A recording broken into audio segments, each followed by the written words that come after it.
In line with international law, the Security Council has rejected any attempt at demographic or territorial change in the Gaza Strip, including any actions that reduce its territory.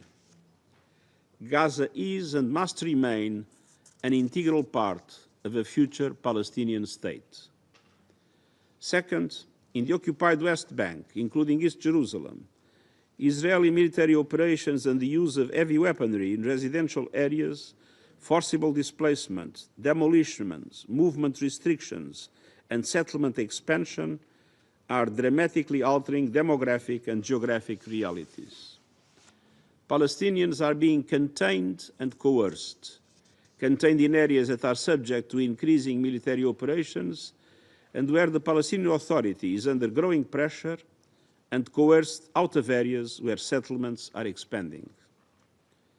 Third, settler violence continues at alarmingly high levels in a climate of impunity, with the entire Palestinian communities facing repeated assaults and destruction, sometimes abetted by Israeli soldiers.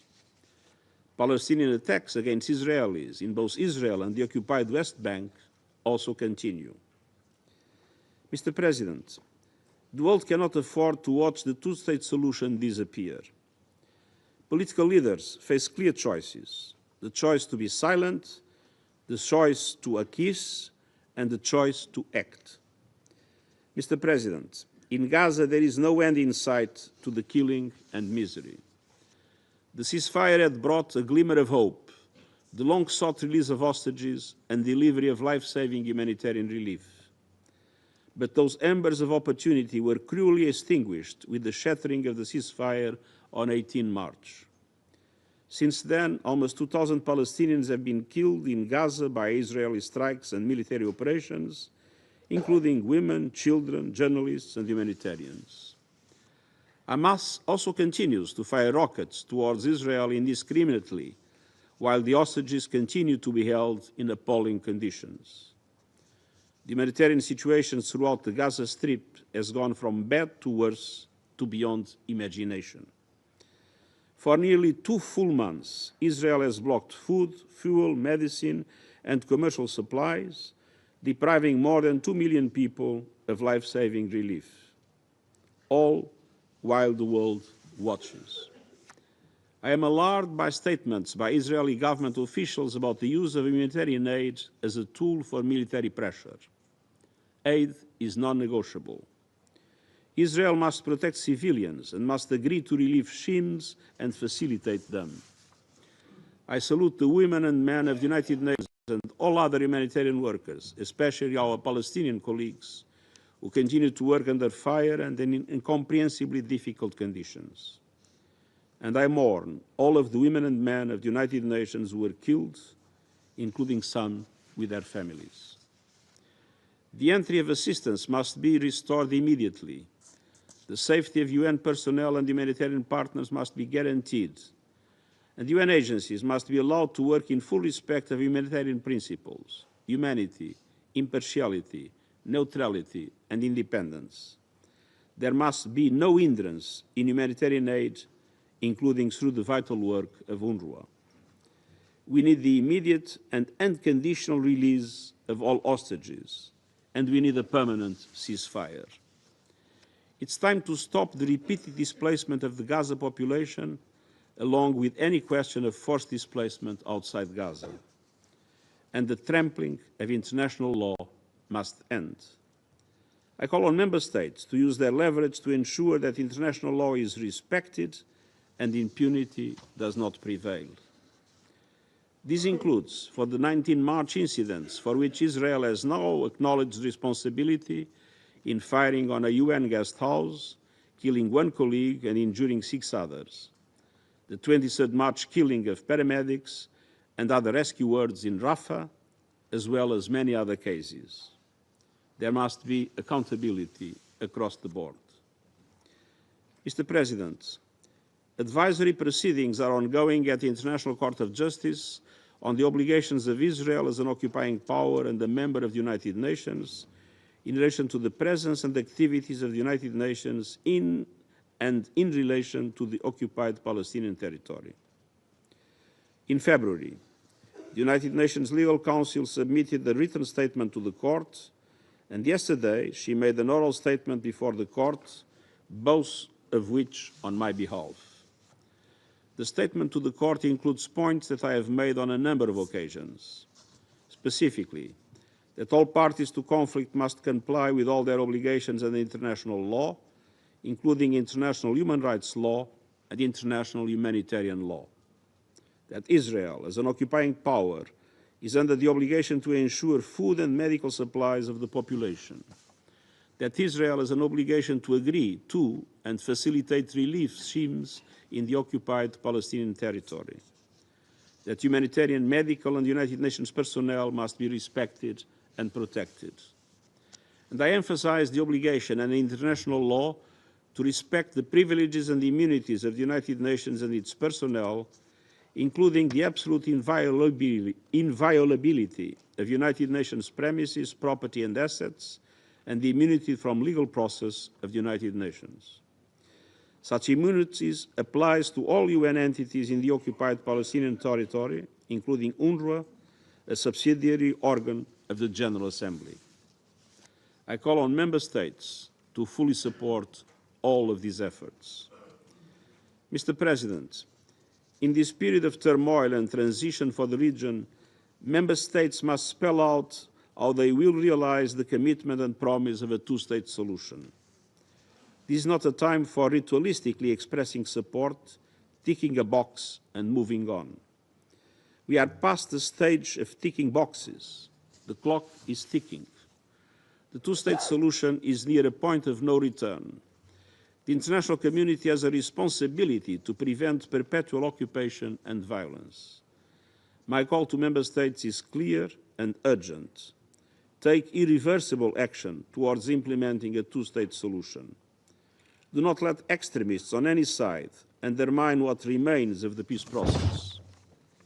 The high-level conference in June, co-chaired by France and the Kingdom of Saudi Arabia, is an important opportunity to revitalize international support.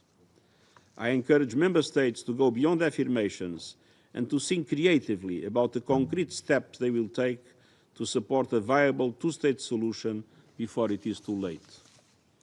At the same time, the Palestinian Authority needs stepped up and sustained support, politically and financially, and this is crucial to ensure the continued viability of Palestinian institutions, consolidate ongoing reforms, and enable the PA to resume its full responsibilities in Gaza.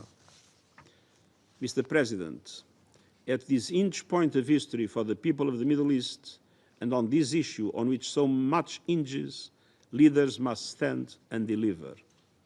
Show the political courage and exercise the political will to make good on this central question for peace, for Palestinians, Israelis, the region, and humanity. Thank you.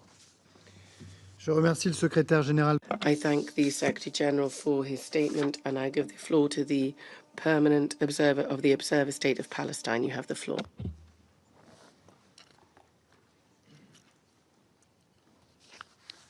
Mr. President, allow me at the outset to express our appreciation for your decision to chair this very important meeting at ministerial level and for the important role France plays on this Council and in support of efforts for peace in our region. I want also to welcome all ministers who are with us today. Allow me further to thank the Secretary General for not allowing the world to look away or forget Gaza and the occupied Palestinian territory, reminding them of their obligations and for being a strong voice for humanity and peace. I want also to thank him for being with us today and for his statement, along with the statement of his head of the legal department on behalf of the Secretary General yesterday at The Hague before we presented our opinion. Allow me also to convey our utmost respect for the UN and its heroic personnel on the ground who are risking their lives to save lives.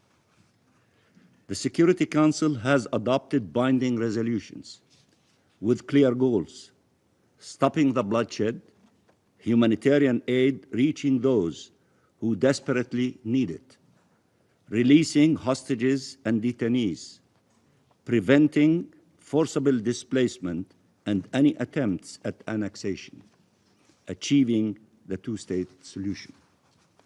The world rallied behind these goals, and yet the reality today is a declared punitive siege by Israel over Gaza to deprive 2 million Palestinians, half of them children, of food and water and medicine and electricity, and all other essentials of life while they endure unbearable, inhumane conditions.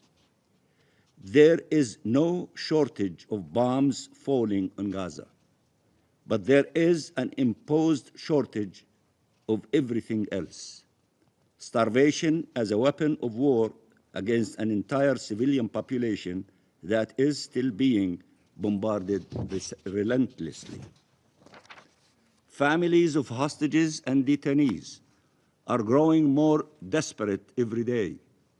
Their plans for forcible displacement and annexations are well underway, and Israeli leaders no longer feel the need to disguise or hide their nefarious intentions. We cannot surrender to this situation. Let me repeat, we cannot surrender to this situation. We must bring it to an end. An immediate ceasefire must be resumed, and all its objectives must be achieved. President Trump, in his latest conversation with the Israeli Prime Minister, stressed what he called, in his own words, the need to be good to Gaza, given how people there are suffering, and signaling specifically that the United States are pushing to secure the entry of food and medicines to Gaza. We deeply hope that the United States, Egypt, and Qatar, with the support of the international community as a whole, will be able to secure a return to the ceasefire to start bringing all this suffering to an end. Mr. President, there is a way out of this nightmare for everyone's benefit. President Abbas, in his address to the PLO Central Council, made it clear that we want peace. I repeat, we want peace, not only for ourselves, but for all. That we are committed to the rule of international law and want to see it prevail. That we believe that the peaceful approach is the one that can deliver our people's rights, and that there is no justification for harming civilians, whether Palestinians or Israelis. At the same meeting, the PLO Central Council established the position of Vice President of the PLO and the State of Palestine, held since by Mr. Hussein al-Sheikh. I was supposed to attend the Central Council in Ramallah. Instead, Israel, after holding me up for 5 hours, denied me entry to my own country that I proudly represent here. I am a Palestinian-born in Palestine to Palestinian parents, and I am prohibited from entering my own country. This is a very small part of the collective punishment imposed on all Palestinians, and of the denial of our existence and rights as a nation and as individuals. Mr. President, you have on one side a Palestinian leadership committed to nonviolence, and on the other hand, an Israeli leadership unleashing the worst forms of violence against an entire civilian population. You have a Palestinian leadership that is clearly and unequivocally committed to the two-state solution, and an Israeli leadership decided to its destruction. You have a Palestinian leadership that is showing restraint and acting responsibly, and you have an Israeli leadership whose actions are dictated by its populist and fanatical views. You have a Palestinian leadership committed to international law and aligned with the international consensus, and an Israeli leadership that considers that the rules depend on the identity of the victims and the identity of the perpetrators, demanding impunity for its crimes and considering our very existence a crime.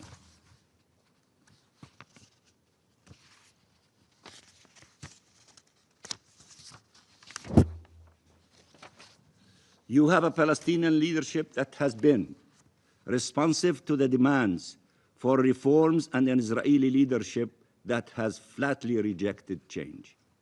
You have a Palestinian leadership committed to a simple and yet essential idea: live and let live, and an Israeli leadership that believes that the existence of one people requires the destruction of another. The international community has determined a long time ago that there is not a people too many in the Middle East, but an independent state missing, the independent state of Palestine. Mr. President, there are solutions for those not searching for excuses to prolong the war and unbearable human suffering. There are solutions whereby Hamas would no longer rule Gaza, and transitional governance arrangements would set the stage for the PA to fully assume its responsibilities in the Gaza Strip. There are solutions for the reconstruction of the massive destruction Israel has caused in Gaza without displacing its population. There are solutions for ending this illegal occupation and conflict and ushering an era of shared peace, security, and prosperity. In this regard, Arab countries have displayed leadership that has been commended worldwide. Egypt and Qatar mediating the ceasefire. Arab countries taking the lead when it comes to humanitarian aid through Jordan and Egypt. The responsible roles played by Algeria and the United Arab Emirates in this council over the course of the last 2 years. The Arab Reconstruction Plan, endorsed by the OIC and supported by international partners. The leading role of Saudi Arabia as chair of the Arab Islamic Committee and as co-chair of the Global Alliance with Norway and the EU, and so-called chair of the June Peace Conference with France. International partners have welcomed, have joined, have contributed to, and have helped advance these initiatives, all seeking just and lasting peace. The international mobilization has never been stronger to confront a reality that has never been darker. We see these mobilizations here in the Council, in the General Assembly, at the International Court of Justice, all determined to uphold international law to end this most painful and historic injustice. As we approach the June conference on the peaceful settlement of the question of Palestine and the implementation of the two-state solution, we call on all states to do all that they can to uphold international law, support our right to self-determination, and salvage peace. We endorse the call of the Secretary General when he said to all of you and those who are outside this room, this is the time for action, not the reiteration of what we agreed to. This is the time for action. We call on those who have yet to do so to recognize the state of Palestine without any further delay, as a clear signal that they will not tolerate its destruction and the destruction of the two-state solution. We believe, Mr. President, that your country in this regard can play a pivotal role.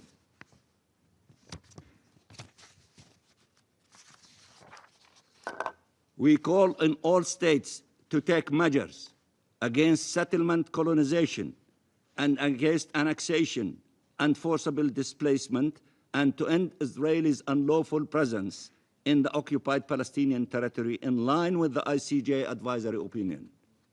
We call on all states to support the Palestinian government, which shown clear commitment to reform and peace, and to support politically and financially the Arab Reconstruction Plan, and to continue supporting UNRWA. Mr. President, the Palestinian people are in a cage, killed and starved, day after day after day. As Pope Francis said, this is not war, this is cruelty.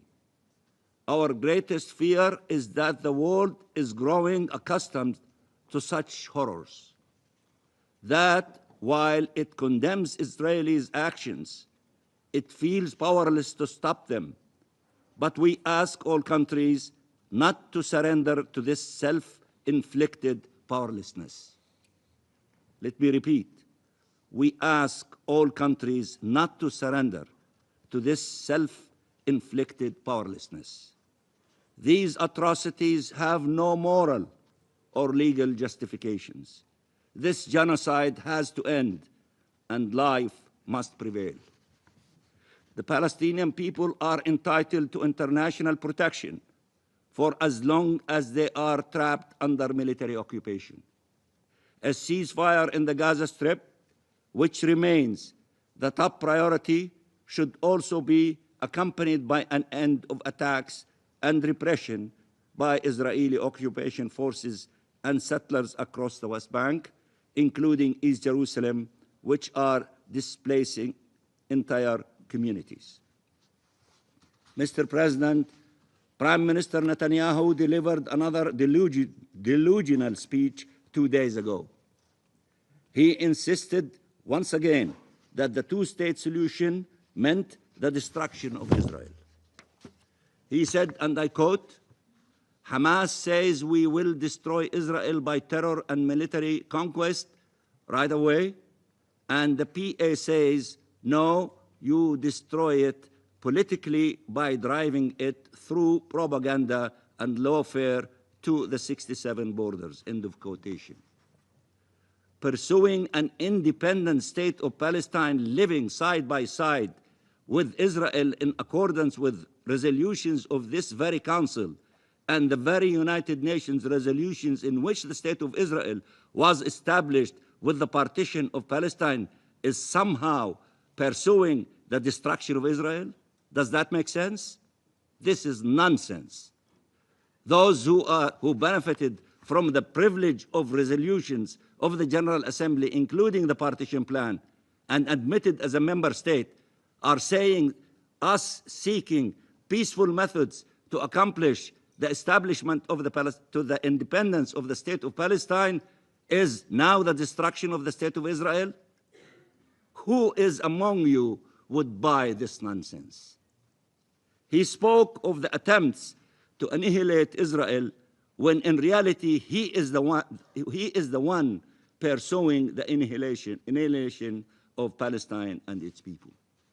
He spoke of how the Israeli army moves Palestinian civilians out of harm's way when in reality it has shown total disregard for Palestinian lives, killing and maiming and detaining and torturing and starving them endlessly. He bragged about Israel's violations of the sovereignty and territorial integrity of Lebanon and Syria, which must be rejected by all. He again asserted that he will pursue peace with regional partners while sidelining the Palestine question as if nothing had happened these last 18 months. He spoke with the same arrogance, the same aversion to facts, and the same disregard for the suffering of people, whether Palestinian or Israelis.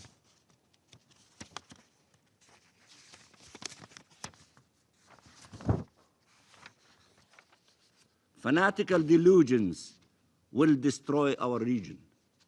We need a strong leadership for peace. I repeat, we need a strong leadership for peace. The deployment of collective resolve at an unprecedented scale that will finally deliver freedom for the Palestinian people. Two states living side by side in peace and security, and unleash the true potential of our region for the benefit of all. And we totally agree with you, Mr. Secretary General, when you always say there is no plan B for the two-state solution. We belong resolutely to this camp and count on your collective support to ensure it prevails. Thank you very much, Mr. President, and welcome to the Security Council. Je remercie l'observateur. I thank the permanent observer of the Observer State of Palestine for the statement. I now give the floor to the representative of Israel. Thank you, Mr. President, Secretary General, Ministers, Excellencies. It is symbolic that this session is taking place on the eve of Israel's Memorial Day, Yom HaZikaron. It is the day when we honor the soldiers who gave their lives defending our state and the innocent civilians whose lives were cut short by terror. Israel welcomes what is hopefully to be a broader debate on the Middle East. Far too often, this Council confines its focus to a narrow segment of the region, missing the broader forces at play, both the forces of progress and the forces of destruction. Today we have a chance to widen that lens, and we must. As we speak, the Middle East is in dynamic motion. Danger and opportunity walk side by side. There is much to be hopeful about: economic development, dialogue and collaboration. However, the threats loom imminent, more dangerous than ever. For all the momentum, there are forces seeking to reverse it and take advantage of the instability. And those forces are growing more violent and more entrenched. This is the reality of the Middle East, and we implore the Council and the international community not to ignore or minimize the forces of ruin.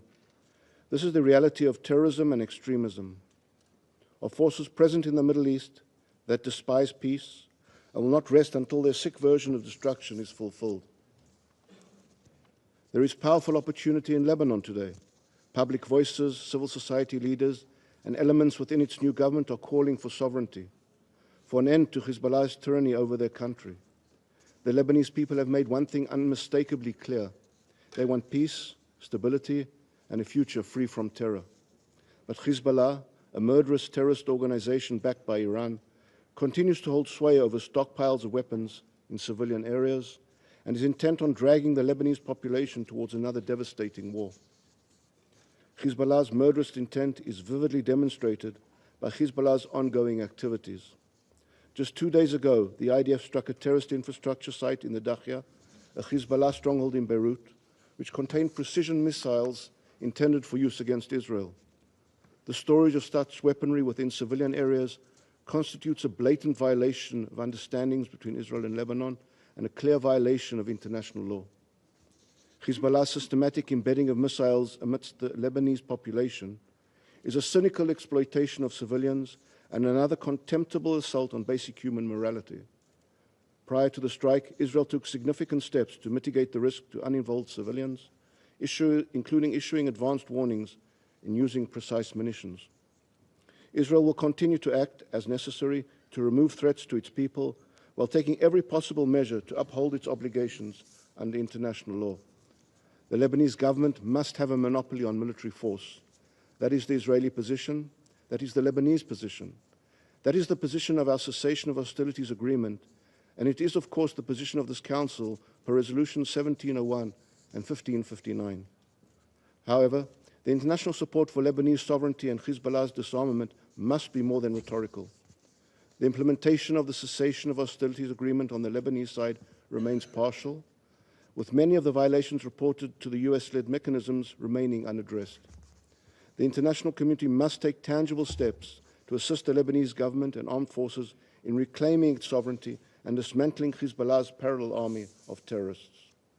We cannot waste another decade standing by as Hezbollah regains its strengths and further entrenches itself in Lebanon. Syria today is a country no longer under the Assad regime, but not yet under stable governance. The collapse of the Assad regime created a volatile void. The armed militias roam unchecked, Iranian-backed forces operate with impunity, radical groups, some aligned with the most brutal global terror networks, control territory and populations. As is too often the case in times of collapse, Syria's most vulnerable, its minorities, its internally displaced, its religious and ethnic communities are the ones left exposed. Christians, Druze, Kurds, Yazidis are all caught between a shattered state and roaming militias. Moreover, we cannot ignore the deeply troubling pattern emerging in Syria, where individuals with jihadist backgrounds have been appointed to key positions within the provisional government and its affiliated armed groups. These individuals, many of whom were previously aligned with terrorist organizations such as Al-Qaeda, ISIS, and Jabhat al-Nusra, now hold command over military infrastructure that could be used to destabilize the region and threaten the security of neighboring states, including Israel. These groups' ideologies are clear and cause for serious alarm. This threat was evident last month in the brutal massacre and abuse of Alawite civilians and other vulnerable populations. The Syrian people deserve better. They deserve a future not dominated by sectarianism and foreign interference. They deserve international support that empowers local stability, not the enabling of jihadism and chaos. This Council must recognize the urgency of the situation. Syria must not become a permanently fractured state governed by guns, but by the rule of law. The region cannot afford it, and the Syrian people can no longer endure it. Mr. President, as we look across the region, there is one thread connecting the instability. It is the same thread connected to the Houthi missiles which are relentlessly fired at Israel population centers. It is the same thread connected to Hamas's massacre of our people on October 7th. Iran is not a lowly agitator. It is the engineer of our region's turmoil. Through Hezbollah in Lebanon, Hamas and Islamic Jihad in Gaza, militias in Iraq and Syria, and the Houthis in Yemen, Iran has constructed a deliberate network of violence to expand its reach and destabilize its enemies. This is active, ongoing, and strategic. And above all, Iran continues to advance its nuclear ambitions. It issues existential threats openly and regularly. Israel will not allow Iran to obtain nuclear weapons. We will not waver. We will not retreat on this issue, and we call on the international community to uphold that red line, because the consequences of a nuclear Iran will not be limited to Israel. They will extend across this region and beyond. The international community can no longer afford to abdicate its responsibility when it comes to Iran. The chaos Tehran has unleashed across the region is a result of years of hesitation and indulgence. Its accelerating nuclear program now poses an even graver threat. It is time to confront the reality that unchecked Iranian aggression will not recede on its own. It must be confronted decisively and collectively. Iran's fingerprints are, of course, on the situation in Gaza, where its proxy Hamas has brought only ruin to its people and terror to ours. I remind the Council that Israel did not seek this war. It was forced upon us on October 7th, when Hamas committed the worst massacre of Jews since the Holocaust. Over 1,200 murdered, entire families, babies, children, mothers, grandparents wiped out. 251 hostages were taken into Gaza. Today, 59 of those innocent people remain, with 24 believed to be alive. 35 more are believed to be dead, their bodies still inhumanely held. Hamas has rejected every reasonable offer for their return home. Instead, it releases horrifying footage of hostages to deepen the agony of their families and to prolong their torment. This is sadism. It is psychological warfare in the vilest degree imaginable. Israel has a duty to its people and to the world to dismantle Hamas's military and governing infrastructure, to ensure Gaza can never again be used as a launchpad for atrocities, and first and foremost, to bring our hostages home. However, that duty has never come at the cost of our international obligations. Allow me to remind the Council that Article 70 of the first additional protocol to the Geneva Conventions requires aid where the civilian population is not adequately supplied. During the 42-day ceasefire, more than 25,000 aid trucks entered Gaza, facilitated by Israel. These trucks carried tens of thousands of tons of humanitarian aid, including food, fuel, and medical supplies. Israel is closely monitoring the situation and coordinating with relevant UN agencies and humanitarian organizations on the ground. Our assessments indicate there is currently no evidence of a humanitarian crisis in Gaza. Further, under Article 23 of the Fourth Geneva Convention, a party is not obliged to allow in aid that is likely to support the enemy's military effort. And yet, this is exactly what Hamas has done, stealing aid from the civilian population and selling supplies to rebuild the terror machine. Still, some in the international community continue to draw dangerous false equivalencies, ignoring that Hamas alone began this war, continuing to prolong it, and still holds 59 hostages underground in inhumane conditions. 59 hostages who have never received an ounce of humanitarian aid. As Eli Sharabi recently testified before this council, he personally witnessed Hamas terrorists bringing UN humanitarian aid into their tunnels where they consumed it themselves, denying even the smallest share to the starving hostages. This war can end tomorrow if Hamas releases the hostages and lays down its weapons. That is the only path to peace. That is why the convening of the high-level international conference on the conflict in June is destined, unfortunately, to fail.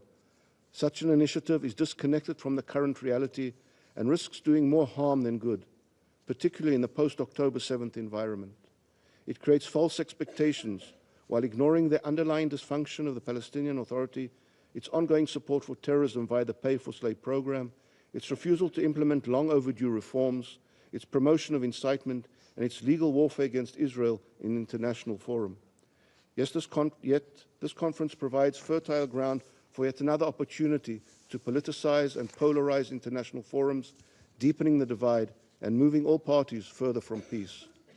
Genuine progress will not come from internationalizing the conflict or from one-sided measures decided by uninvolved parties. It will come from responsible leadership, the rejection of terrorism, and embracing the moderate parties. Efforts to promote this conference undermine the path towards real regional progress. Instead of amplifying failed approaches, the international community should focus its energy where it is most needed, confronting the radical axis led by Iran and its terror proxies. Esteemed Council members, there is a danger in mistaking aspiration for reality. This Council must not fall into the trap of wishful thinking. We cannot speak of reconstruction without security. We cannot achieve Lebanese sovereignty while tolerating Hezbollah. We cannot promote regional cooperation while ignoring Iran's nuclear aspirations. And one cannot claim to stand for peace while legitimizing the forces that slaughtered families in their homes. There is tremendous opportunity in the Middle East today, but the greatest threat to that opportunity is terrorism, fanaticism, and an apparent international blindness to them.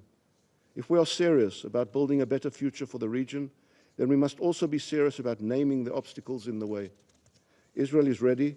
We are ready to work with regional partners, ready to deepen cooperation, but we will not compromise on the security of our people, and we will not accept the permanence of terror. This Council has a chance to support progress, to back governments that seek reform, to empower voices that reject extremism, to stand with those who value life and prosperity, not death and misery. It is not too late, but the window will not stay open forever. Through a realistic acceptance of the challenging reality in the Middle East, it might be possible to summon the resolve to harness the potential for an improved future for all. I thank you, Mr. President. Je remercie. I thank the representative of Israel for the statement. I shall now make a statement in my capacity as Minister for Europe and Foreign Affairs of France. Monsieur le Secrétaire Général. Secretary General, ladies and gentlemen, ministers, ladies and gentlemen, I decided to make the debate on the Middle East a landmark event of the French presidency of the Security Council. The anti-Semitic massacres of the 7th of October 2023 and the military response that ensued have shaken the region. Right now, Gaza is devastated by war. Lebanon is struggling to get back on its feet. Syria is engaging in a fragile and uncertain transition. And Iran is pursuing its dangerous nuclear arms race. This spiral of destabilization must not lead us into a situation from which we cannot turn back. This is why we need to strive together for peace and security for all. Our first priority is to stop the hostilities, to bring an end to civilian suffering. In Lebanon, in close cooperation with our American partners, 5 months ago, we managed to achieve a ceasefire agreement. Its implementation still has room for improvement, but it did bring peace. It is crucial for it to be maintained. In Gaza, unfortunately, war continues. The ceasefire being broken and the resumption of Israeli strikes must shock us. They are a dramatic step back for the Palestinian civilians, for Israeli hostages and their families, and for the security of the whole region. There is an urgent need for negotiations to resume and to achieve a lasting ceasefire. We support the mediators' efforts to achieve this. This ceasefire must enable the unconditional and immediate release of all hostages arbitrarily detained by Hamas. I would like, here speaking to this council, to pay particular attention to our compatriot Ofer Calderon, released after 484 days in captivity. I'd also like to pay a tribute to our compatriot Ohad Yaloumi, abducted on the 7th of October, who was arbitrarily detained and then killed in Gaza. He leaves a widow and 3 innocent children behind. The ceasefire should also ensure the mass entry of humanitarian aid to Gaza. The situation on the ground is catastrophic. However, for 2 months now, all humanitarian aid has been blocked. I went to the Egyptian border and I can testify to you with my own eyes that this situation is unacceptable. Since the end of March, the Israeli bombings have killed more than 1,300 people, including numerous civilians, women, and children. These strikes have also killed humanitarian workers and UN staff. The living hell that the Gazan civilians are in must stop. I would call upon Israel to lift all restrictions so that humanitarian aid can enter Gaza and in huge volumes. France has fully mobilized to respond to the humanitarian emergency. Since 2023, we've provided 250 million euros in humanitarian aid to civilians. Part of this aid was distributed through UNRWA. France supports its actions, but also supports the reform underway. In close cooperation with our regional partners, in particular Egypt and Jordan, we've also directly provided healthcare, food, and shelter for the Gazan inhabitants who are victims of the war. Our second priority is to help the territories terrorized by conflicts to rebuild.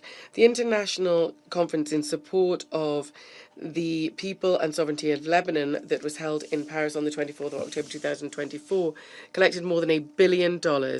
This assistance is for the population and for the security forces. The new authorities have undertaken reforms and reconstruction efforts, and we support this. We will also host in Paris an international conference to support Lebanon's economic recovery. The role of the UN throughout this process of reconstruction is crucial. Lebanon must regain its sovereignty, its complete sovereignty. We would call upon those Israeli forces that are still present to withdraw from Lebanese territory so that the Lebanese armed forces can deploy there once again. It's up to them to ensure the security and sovereignty of the state, assisted by UNIFIL and the oversight mechanism that France is involved in alongside the US, and which includes the UN.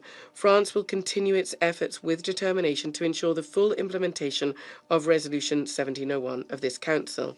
In Syria, a historic transition process has been underway since the toppling of the dictator Bashar al-Assad. France is prepared to lend its support here. Along with its European partners, France initiated the conditional lifting of sanctions.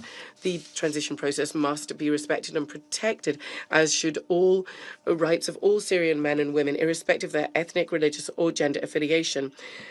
There should also be the pursuit of effective and decisive fighting terrorism, and I will say this once again from the podium of the General Assembly of the United Nations. The atrocious crimes committed by Bashar al-Assad's regime must not be forgotten. The UN has an important role to play against impunity and to rebuild Syria.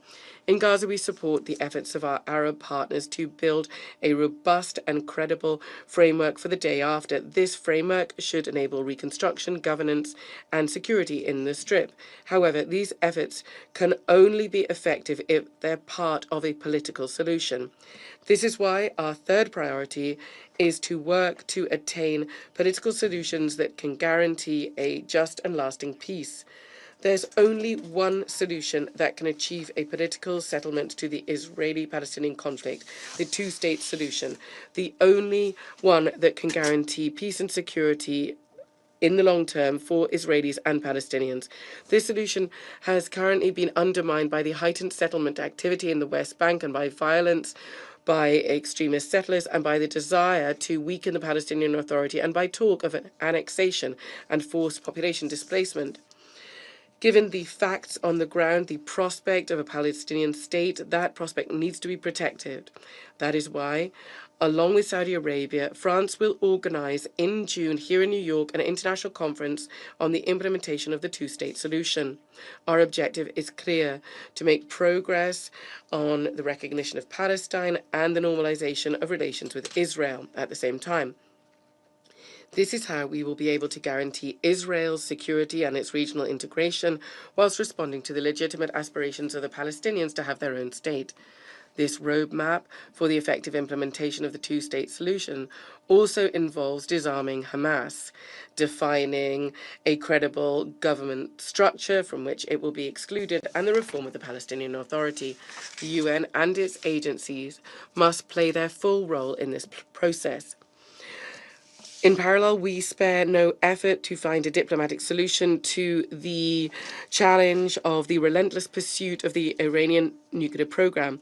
The director of the IAEA, Rafael Grossi, described this very clearly yesterday during our meeting on non-proliferation. Given destabilizing interference from outside, we will continue to strive to strengthen the sovereignty of the states of the region. I have just returned from a trip to Iraq, and I'd like to underscore how this country paves the way. Torn apart not long ago by conflict and power games, today it's managing to keep to the side of regional tensions. Iraq has regained its role as a center of equilibrium and stability. The third conference of Baghdad that will take place at the end of the year attests to this. It will enable us to work on cooperation and regional security, counteracting the logic of fragmentation and confrontation that is at play today. Mr. Secretary General, ladies and gentlemen, France seeks to serve peace and sovereignty, without which nothing is possible. We are firmly committed through our history and our geography to the Near and Middle East. Today, our security and our stability all depend on this region, that of all of us. We are therefore determined to pave with you, for you, the path of peace. I now resume my functions as President of the Council, and I give the floor to His Excellency Mr. Alaji Timothy Musa Kaba, Minister for Foreign Affairs and International Cooperation of Sierra Leone. You have the floor. I thank Mr. President, Excellency Mr. Jean-Noël Barrot, Minister for Europe and Foreign Affairs of France. I thank you for convening this important ministerial level debate. And I also thank the Secretary General for his briefing and unwavering leadership in seeking peace in the Middle East under deeply challenging conditions. This meeting comes at a moment of grave urgency. The prolonged Israel-Palestine conflict continues to inflict devastating humanitarian, security, and political consequences, destabilizing the region and challenging the collective conscience of the international community. The recent and continued violations of ceasefire agreement have worsened an already catastrophic humanitarian situation. In the Gaza Strip and West Bank, we are witnessing an alarming deterioration characterized by mass civilian casualties, repeated displacement, and widespread destruction of infrastructure, an affront to international humanitarian law and the rules-based international system. Reports indicate that 1,890 people were killed between 18 March and 17 April, including 595 children. Indiscriminate airstrikes on densely populated areas and IDP camps have resulted in appalling civilian casualties. The use of incendiary weapons in these attacks has left women and children burnt alive in their shelters, deepening trauma and collective despair. Repeated evacuation orders have displaced over 480,000 people within a matter of weeks. The total blockade of humanitarian aid and commercial goods since 2nd March 2025 is a man-made catastrophe. Despite the presence of food convoys by UNRWA and the World Food Programme WFP, access remains blocked. WFP's recent warning of depleted food reserves and the possible suspension of operations is a dire signal. Medical facilities already overburdened and under-equipped face collapse. Fuel, medicine, clean water, and electricity are almost non-existent. Humanitarian personnel operate under immense risk. Dozens have been killed, while UNRWA, a lifeline for millions of Palestinians, faces obstruction, politicization, and underfunding. The legal obligations of the occupying power are clear under the 4th Geneva Convention. Israel, as the occupying power, is bound to ensure the welfare of civilians in the occupied Palestinian territory, including access to food, water, shelter, and medical care. These obligations are not discretionary. In this regard, Sierra Leone strongly supports the submission of the United Nations to the International Court of Justice, which reaffirmed Israel's continuing legal obligations toward the United Nations, UNRWA, and the people under occupation. The UN's legal position is unambiguous. Israel cannot derogate from its responsibilities under international law and must allow unhindered humanitarian access. Mr. President, the situation in the West Bank, including East Jerusalem, is equally concerning. Settlement expansion, the demolition of homes, and restrictions of Palestinian movement continue to intensify. Thousands remain displaced in Jenin, Tulkarm, and other communities. These actions risk undermining the path toward a two-state solution and must cease. Sierra Leone underscores the urgent need for accountability and compliance with international humanitarian law. Despite the non-convening of a conference of high contracting parties to the 4th Geneva Convention with the aim of reaffirming legal protections, accessing compliance, and advancing mechanisms for accountability, Sierra Leone continues to urge for compliance with IHL and a constant reaffirmation of its principles. As a country that emerged from conflict through multilateral solidarity and principled diplomacy over 2 decades, Sierra Leone believes in peace through lawful and negotiated settlement, not through violence or collective punishment. In this regard, we emphasize the following priorities. First, improving the security situation. We unequivocally condemn the targeting of civilians, hostage-taking, and all forms of attacks on non-combatants. We reiterated our call for the immediate and unconditional release of the remaining 59 Israeli hostages held by Hamas and urge all parties to commit to a renewed cessation of hostilities.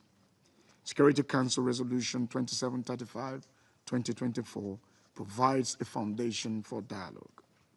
Second, ensuring humanitarian access. Humanitarian assistance must not be politicized or weaponized. We call for the safe, sustained, and unimpeded access for aid agencies across all border entry points into Gaza, including the Rafah, Kerem Shalom, and Erez crossings. We reject restrictions placed on UNRWA and other aid organizations and support full resumption of their work. The international community must urgently act to avert a famine and allow the continuation of critical health interventions, such as the forthcoming round of polio vaccinations. Third, Mr. President, supporting a renewed peace process. The current cycle of violence and once again proves that occupation, blockade, and unilateral actions cannot form the basis for peace. We welcome the initiative by France and the Kingdom of Saudi Arabia to co-chair an international conference on the Middle East peace process and call on all parties to approach the process in good faith. This effort must be anchored in international law, relevant UN resolutions, and long-standing frameworks such as the Arab Peace Initiative and the Quartet Principles.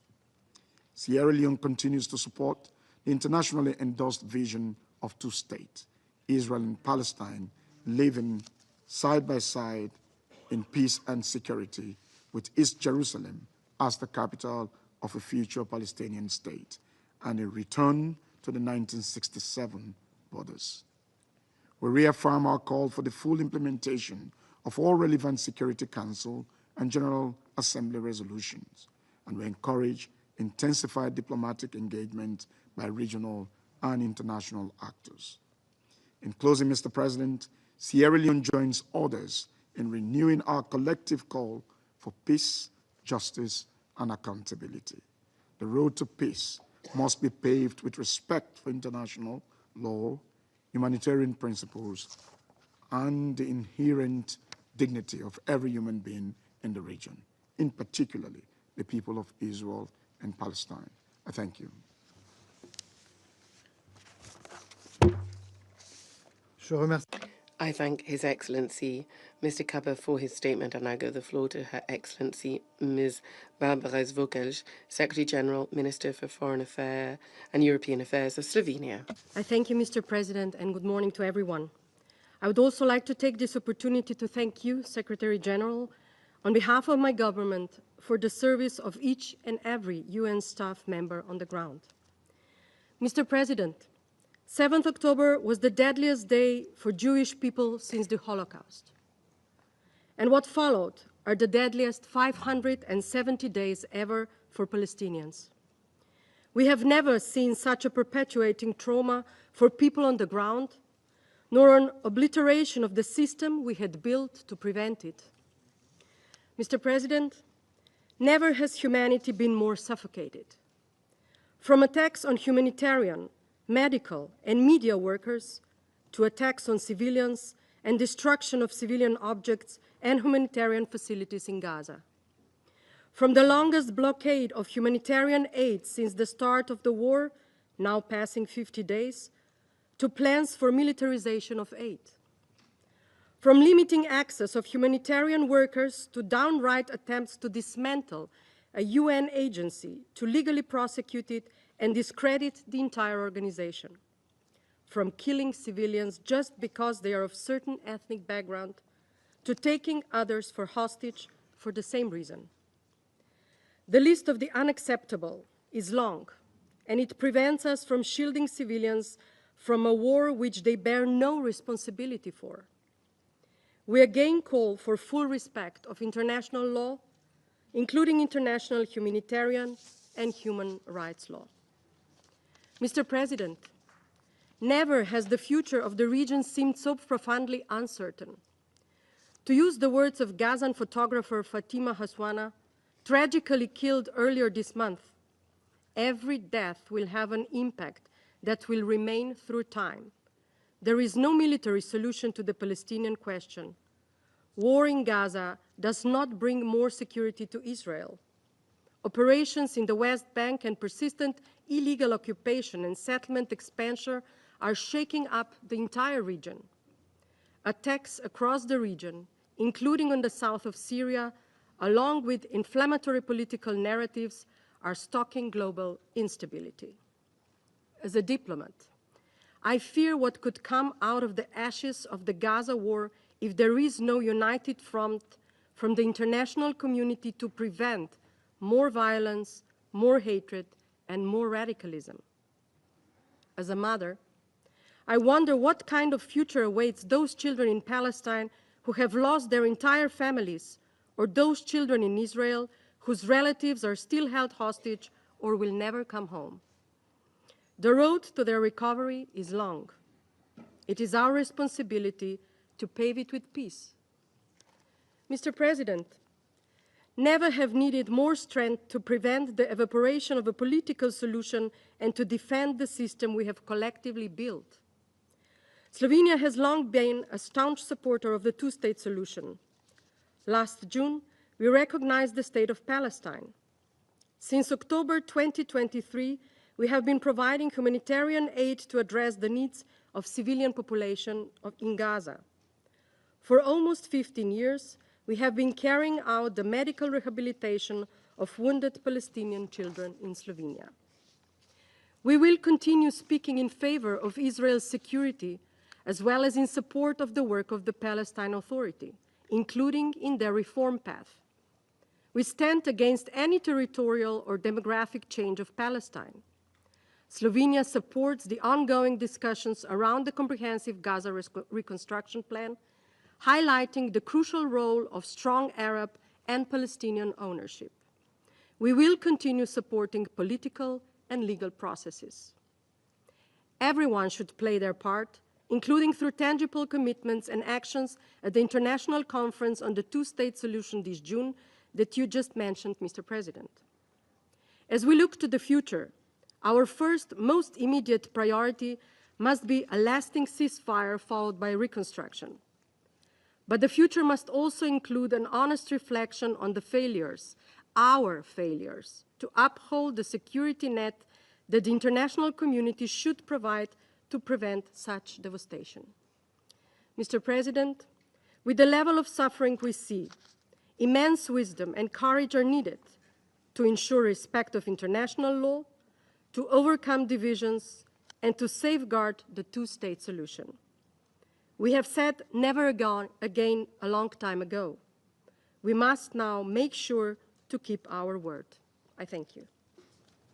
Je remercie. I thank Her Excellency Ms. Zvokec, and I give the floor to His Excellency Lord Ray Collins of Highbury, Parliamentary Under-Secretary of State for the Foreign, Commonwealth and Development Office. You have the floor.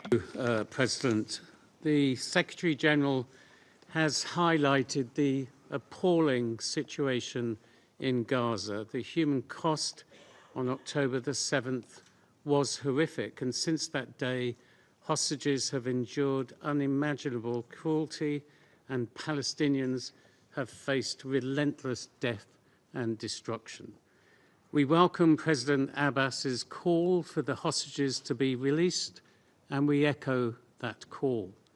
We also need a return to the ceasefire to end the terrible bloodshed.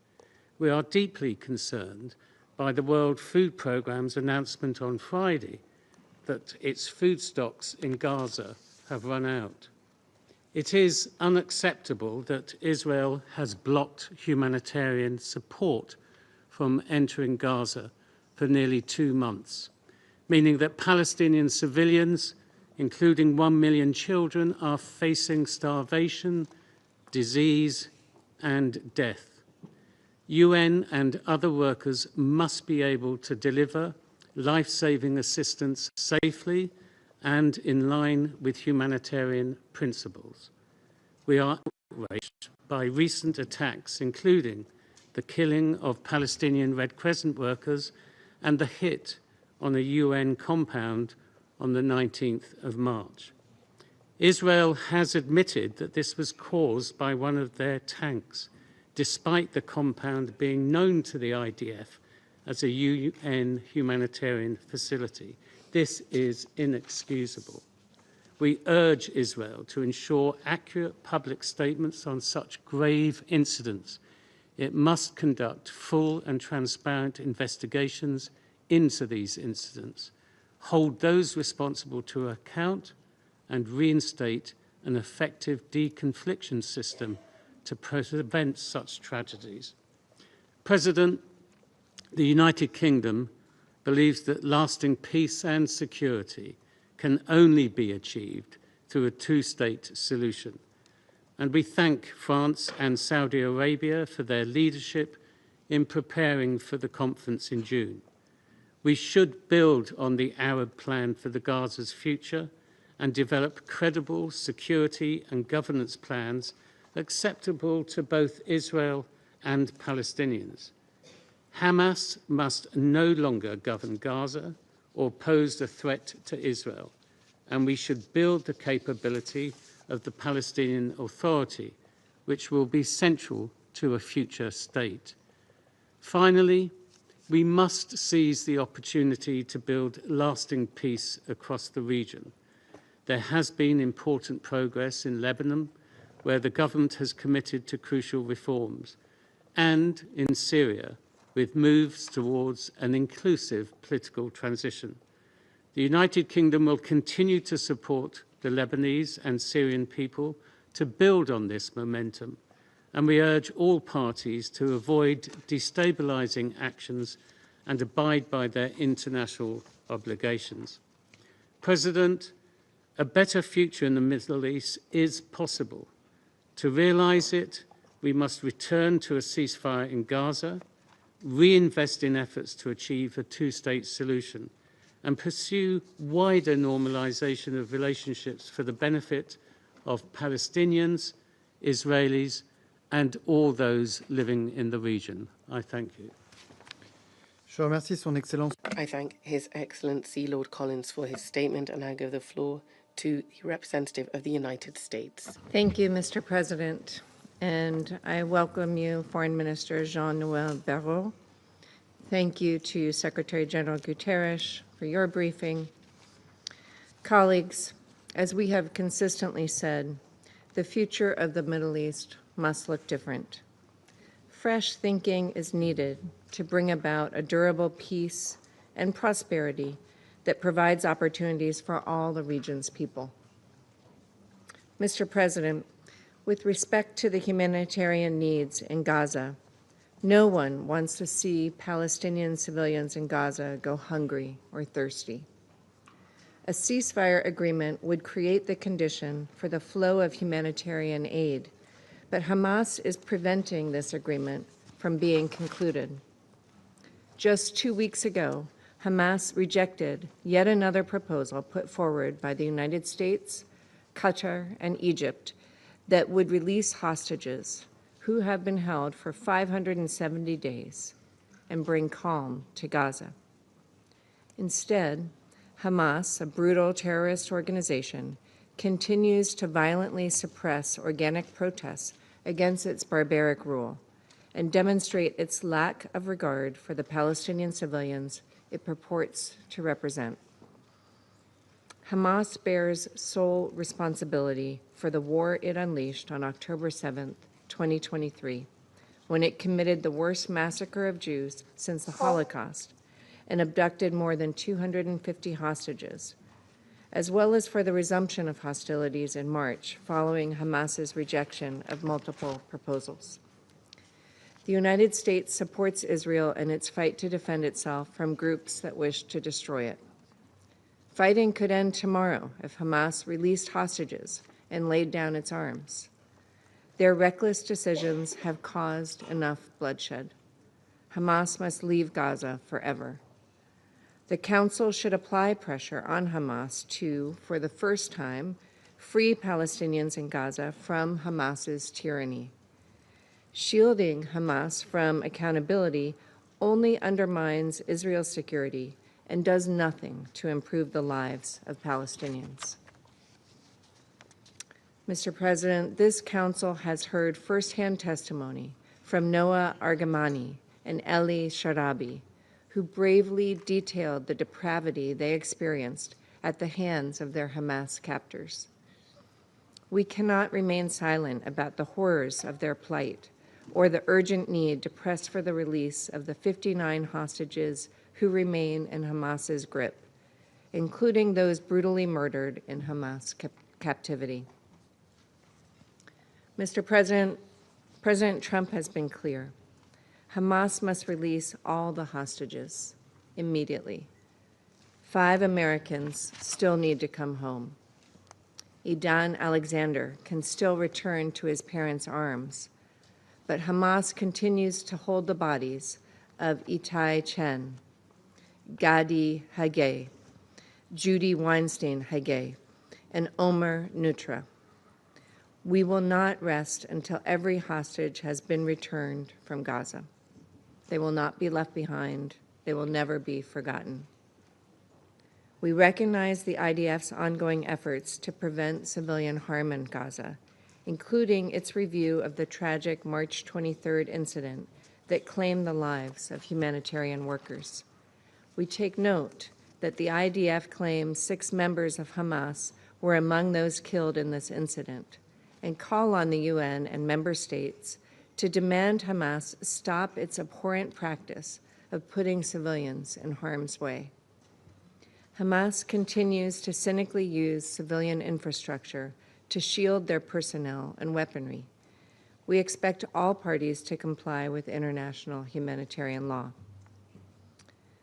President, turning to the wider region, we must also recognize the insidious violence, suffering, and instability throughout the Middle East that Iran promotes through its malign actions, including its sponsorship of terrorism.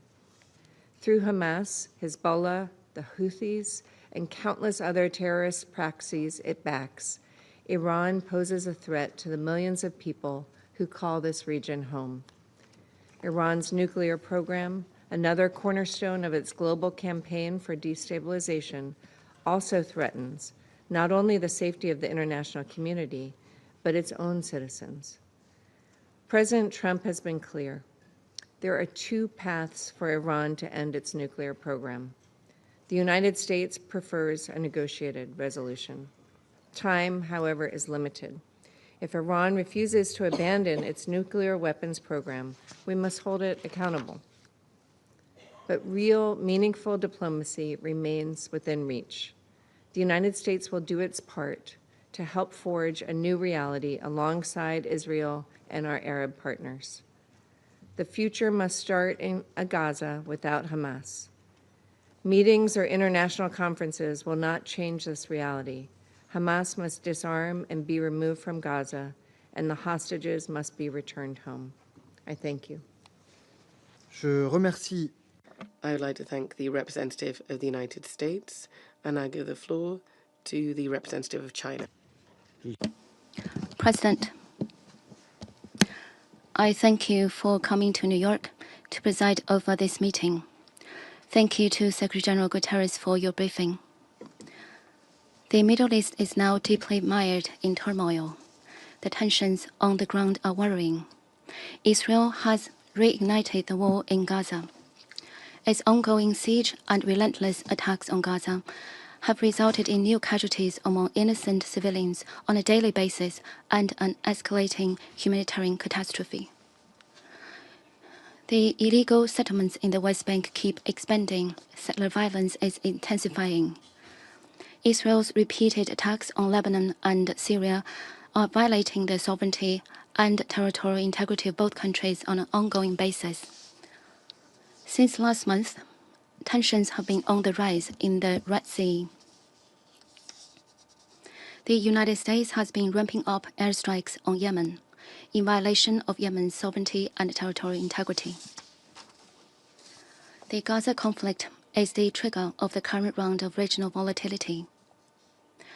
19 months have passed since the outbreak of the conflict, despite the unanimous and strong call from the international community for a ceasefire and an end to the war in Gaza. Peace remains elusive. Amid the mayhem, over 52,000 people have lost their lives. 2 million people in Gaza are threatened with forced displacement. The current round of the Gaza conflict has lasted for so long, with so much devastation. A major reason for this is the wanton violation of the basic norms underpinning international rule of law. Here, I wish to reiterate some self-evident principles. Security Council resolutions must be fully implemented. This is stipulated in the Charter of the United Nations. There's no room for distortion in interpretation. Abiding by international humanitarian law is a non-negotiable obligation and must not be used as a bargaining chip.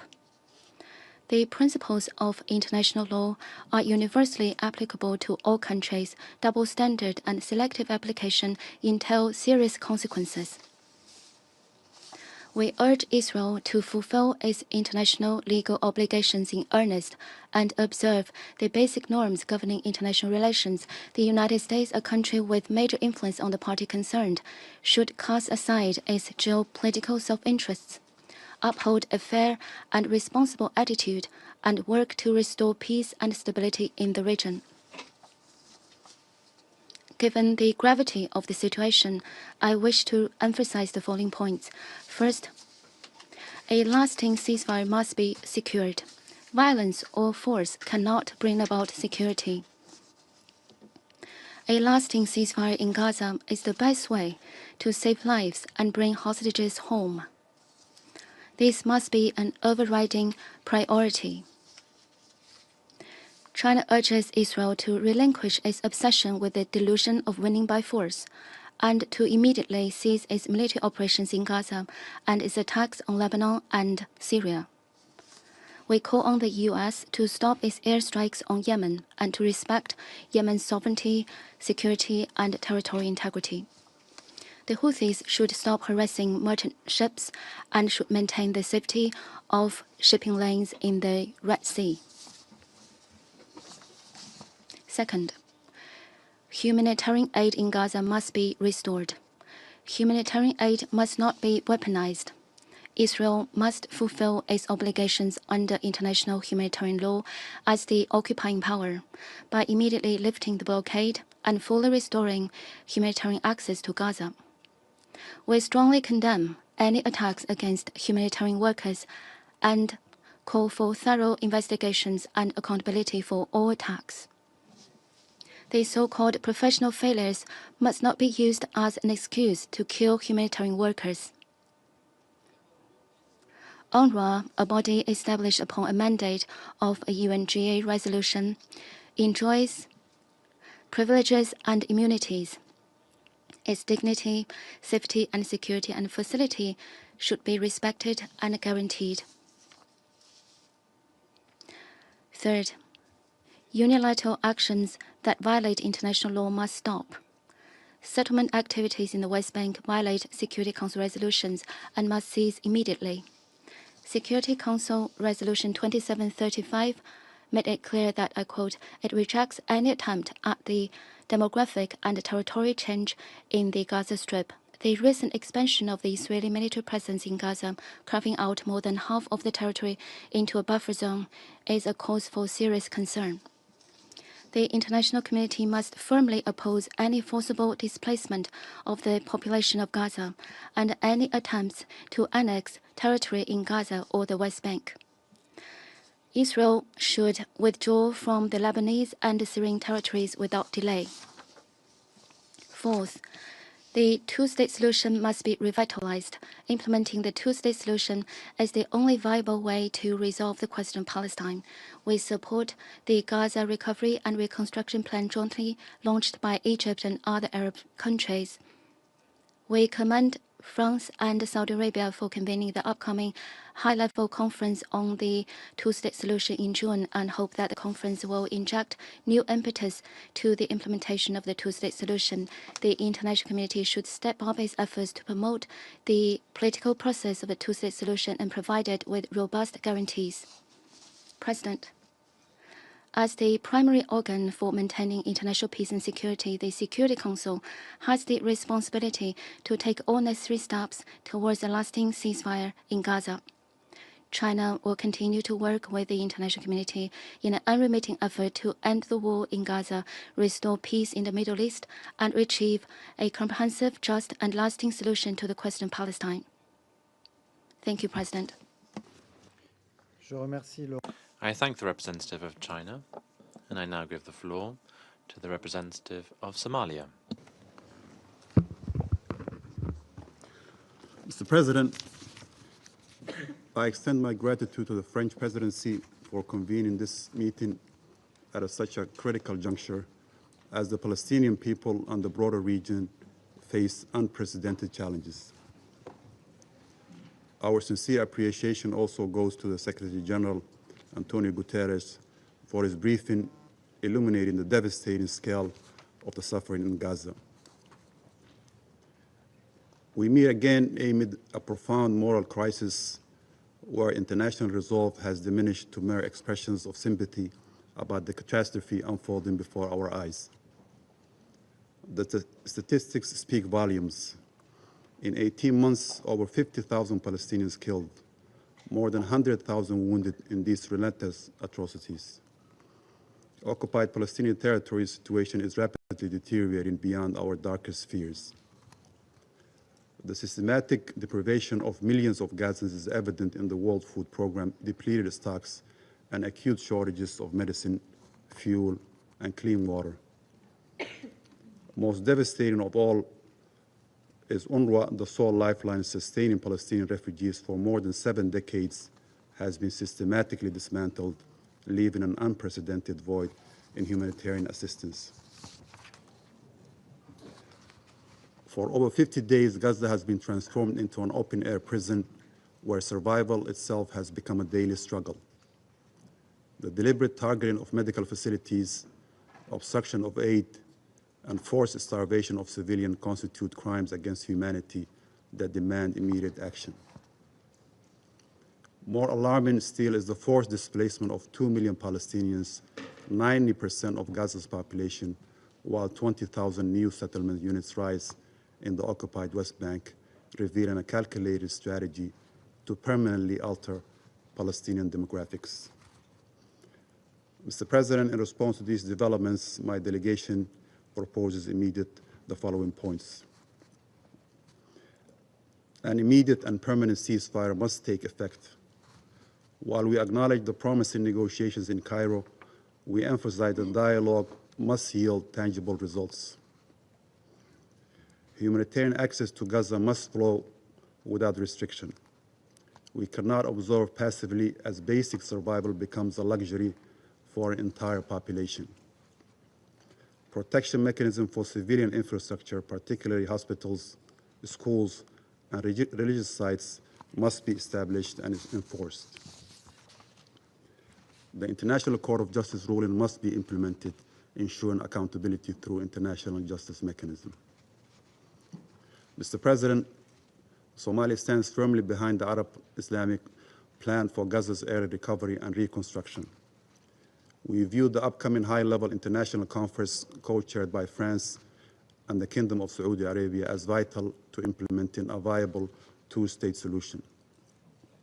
We advocate for Palestine's full membership in the United Nations as a recognition of a long-denied fundamental right and the only path aligned with international law and UN resolutions. Yet this solution grows more distant with each day of occupation, each new settlement, each demolished home. Mr. President, beyond Palestine, we are concerned about Israel's continued aggression in Lebanon and its violation of its sovereignty, including airstrikes and presence in the authorized buffer zones. We call for immediate Israeli withdrawal from the Lebanese territory and uphold its obligation under UN Security Council Resolution 1701 of 2006. In Syria, we denounce the repeated Israeli airstrikes on civilian infrastructure, airport, and airstrips. These actions not only violate international law, but breached the 1974 disengagement of force agreement between Israel and Syria, threatening regional stability. In conclusion, Mr. President, our delegation reiterates its unwavering position. We must revitalize the political track towards a comprehensive peace, recognizing the state of Palestine with Al-Quds al-Sharif as its capital as the only viable path forward. The choice before this council is stark. We can either perpetuate a cycle of crisis management, or we can summon the political courage to pursue a lasting and just solution. The stability of our region and the credibility of this council depends on it. Somalia stands ready to support all genuine efforts toward this end. I thank you, Mr. President. I thank the representative of Somalia. I now give the floor to the representative of Greece.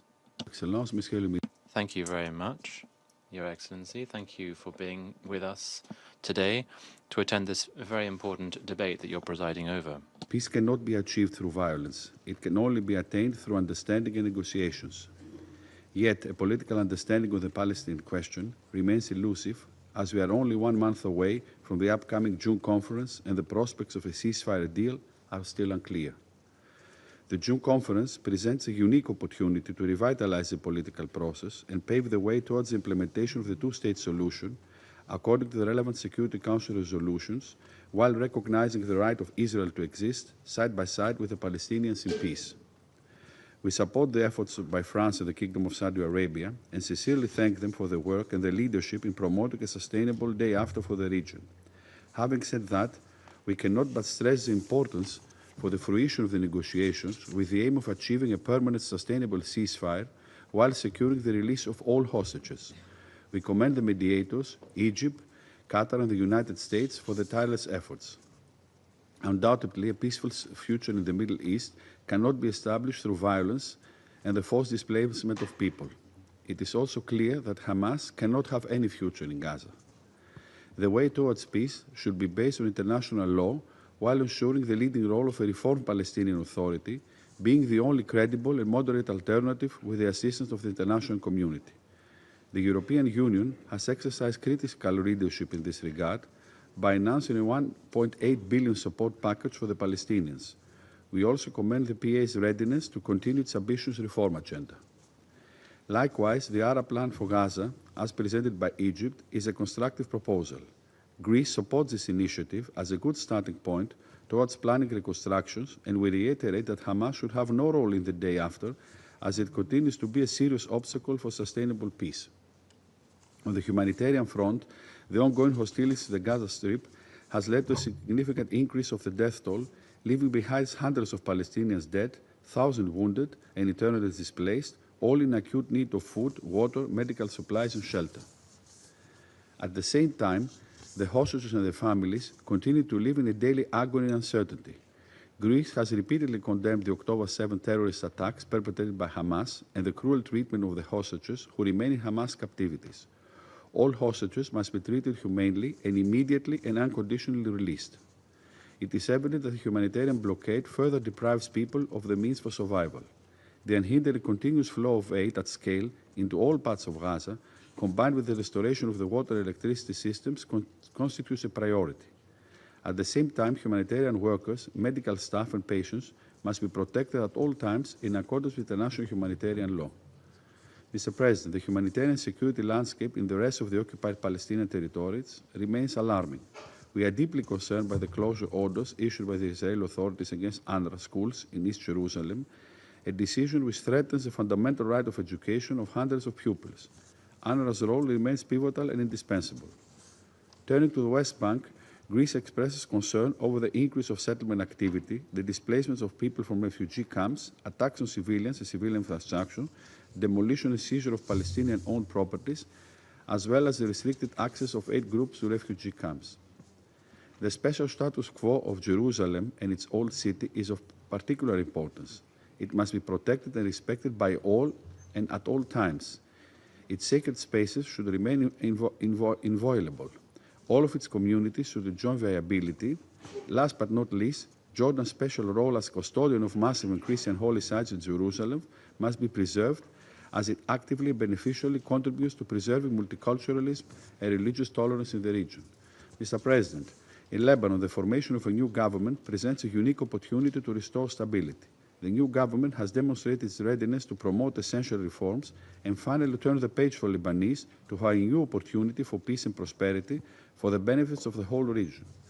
This was clearly demonstrated in the recent quadrilateral meeting of the leaders of Greece, France, Cyprus, and Lebanon the past month. Forging strong state institutions, including the Lebanese armed forces, which play a crucial role in the implementation of the ceasefire agreement, is very important. We stand ready to assist the LAF, as the Greek Minister of Defense underscored during his recent visit to Beirut earlier this month. We strongly reaffirm our support for the relevant Security Council resolution and the territorial integrity, sovereignty, and political independence of Lebanon, as mentioned in Security Council Presidential Statement of January 15. UNIFIL is key for the restoration of peace and security, and thus Greece will be actively engaged in the discussion of the renewal of its mandate this summer. Mr. President, it has only been a few days since our last meeting in this chamber on the situation in Syria in the presence of Syrian interim foreign minister.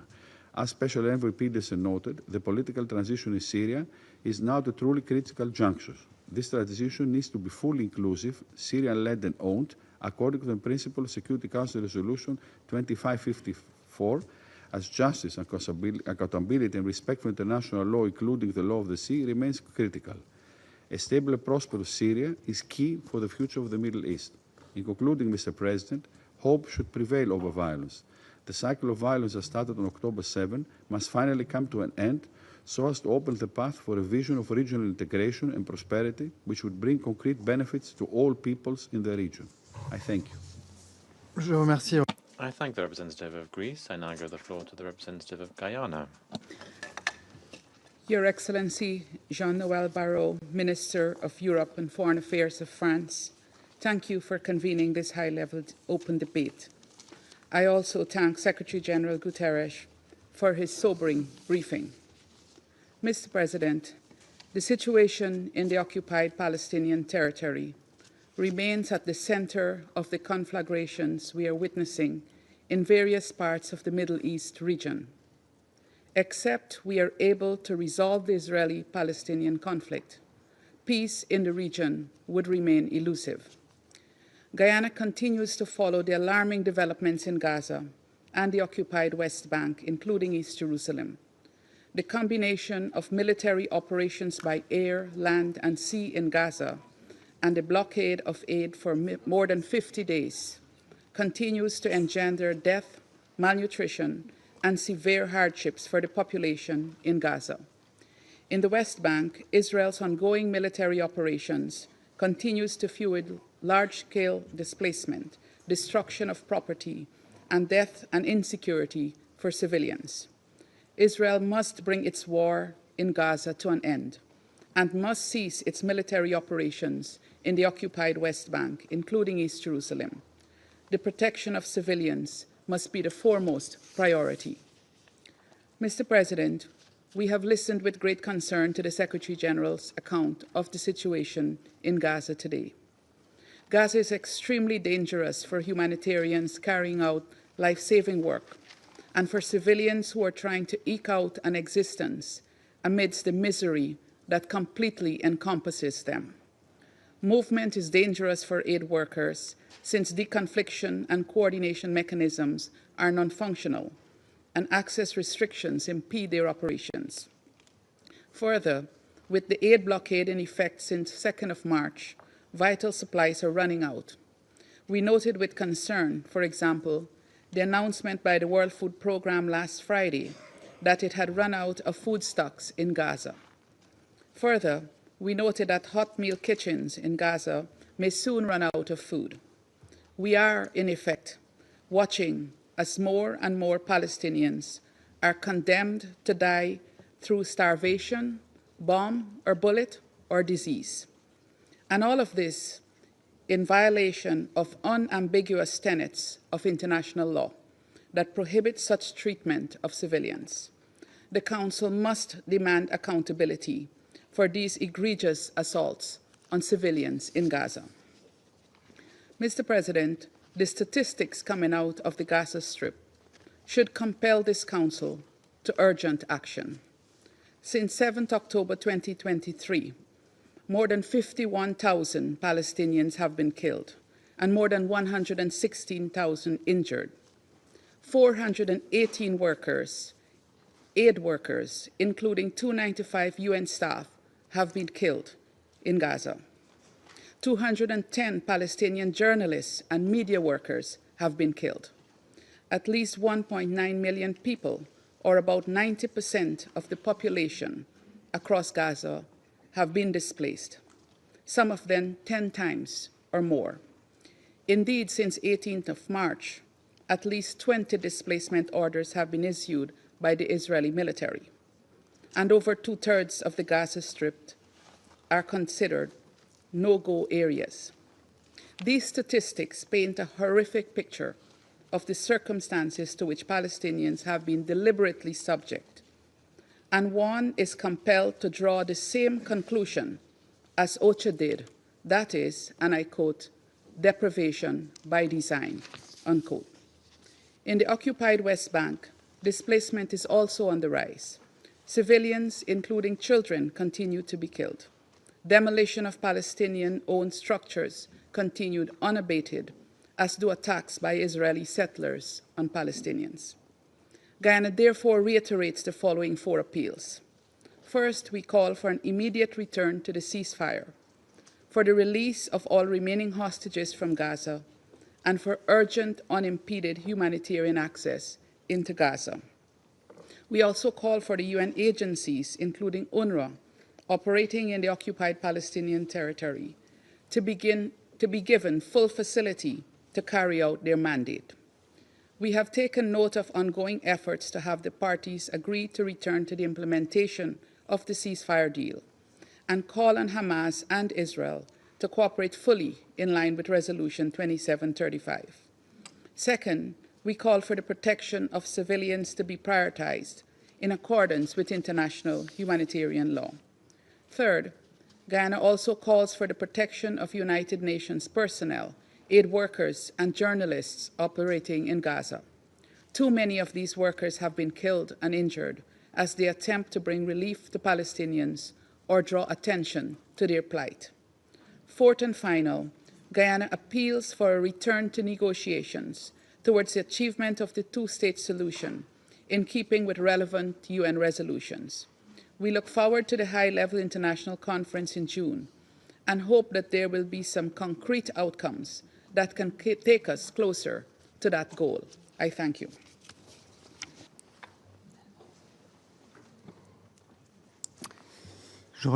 I thank the representative of Guyana. I give the floor to the permanent representative of Denmark. Mr. President, the Middle East continues to face a series of complex and interconnected challenges. It is a region marked by striking dualities of perseverance and instability, but also of progress too often tempered by regression. In recent months, we welcome a new president and government in Lebanon and underlined the need for strengthening the Lebanese armed forces to help secure a permanent ceasefire and promote the state's authority in the country. We have celebrated the collapse of the brutal Assad regime in Syria. While Syria still faces many challenges, the appointment of a transitional government is commendable. Denmark continues to support the Syrian people and calls for an inclusive and Syrian-led political transition process in line with the principles of Resolution 2254. And we've seen a significant weakening of Hamas and Hezbollah throughout the region. These developments offer hope for a more stable and peaceful Middle East. In contrast, we are also observing a series of deeply concerning developments. In Gaza, the humanitarian situation is ever deteriorating, and the ceasefire has collapsed. No humanitarian aid has been allowed into Gaza for almost 2 months due to the complete humanitarian blockade imposed by Israel, cutting 2 million people from basic assistance. Water, electricity, and medical supplies are lacking. We are further alarmed by the recent reports that WPF has depleted all its food stocks in Gaza. Families in Gaza are reporting utter exhaustion from moving numerous times due to Israeli-issued evacuation orders. Mr. President, Israel has experienced extreme trauma following Hamas' terrorist attack on October 7 and has the right to defend itself. We'll continue to condemn the brutal terrorist attacks and the ruthless hostage taken by Hamas. We will also continue to remind Israel that it must defend itself within the parameters of international law, including international humanitarian law. We condemn any attacks against humanitarian workers, medical staff, and healthcare facilities. They must be protected in accordance with the parties' obligations under international law.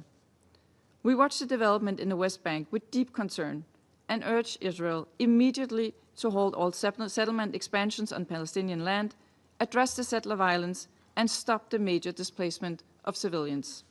These actions will not lead to more security and stability. They will only fuel the flames of resentment and violence as they undermine the prospects for a two-state solution, which remains the only viable road to a lasting and just peace.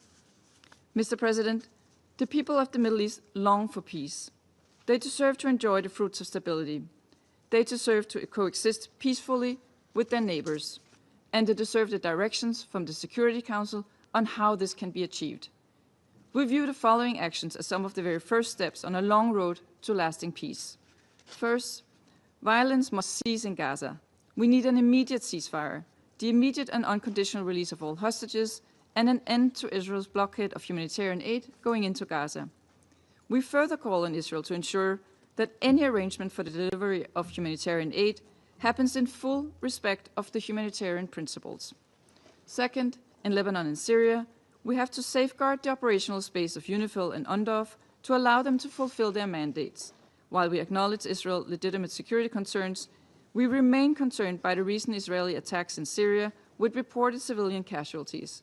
Israel must withdraw from the areas of limitation and separation, and equally, Israel must withdraw from southern Lebanon and dismantle any physical obstacles to UNIFIL carrying out its mandate. Third, we need to work together to support reconstruction, recovery and reform throughout the region. Denmark supports the Arab Plan for Reconstruction of Gaza as a good basis and commend the initiative of France and the Kingdom of Saudi Arabia with the upcoming conference on the implementation of the two-state solution. Mr. President, in closing, Denmark maintains its firm commitment to permanent peace in the Middle East through a two-state solution. Regional leadership, coupled with and supported by sustained international engagement, including through this Council, can make progress. Denmark will continue to engage with all parties towards achieving this aid. I thank you. I thank the permanent representative of Denmark. I now give the floor to the representative of the Republic of Korea. Thank you, Mr. President, for convening this important meeting. I would also like to thank Secretary General for his comprehensive briefing. Last week's announcement by the World Food Programme that existing food stocks have been depleted reminds us that the current 8-week blockade of Gaza by Israel cannot be justified. Humanitarian aid should never be wielded as a political tool, yet famine is once again looming for Palestinians in Gaza. We underscore the obligations to respect international humanitarian law. This includes the responsibility of the occupying power to ensure requisite food and medical supplies and to grant free passage of humanitarian relief into and throughout the occupied territory. We urge Israel to immediately allow and facilitate humanitarian aid into Gaza by all relevant agencies, including UNRWA, fully respecting the principles of humanity, impartiality, and neutrality, and independence. The continued taking of hostages by Hamas is unacceptable. However, this does not lay the ground for Israel's non-compliance of international law. Mr. President, history will remember that the humanitarian catastrophe unfolding in Gaza, which is particularly acute for its 1 million children. We call on all parties to comply with their obligations to protect civilians and humanitarian workers.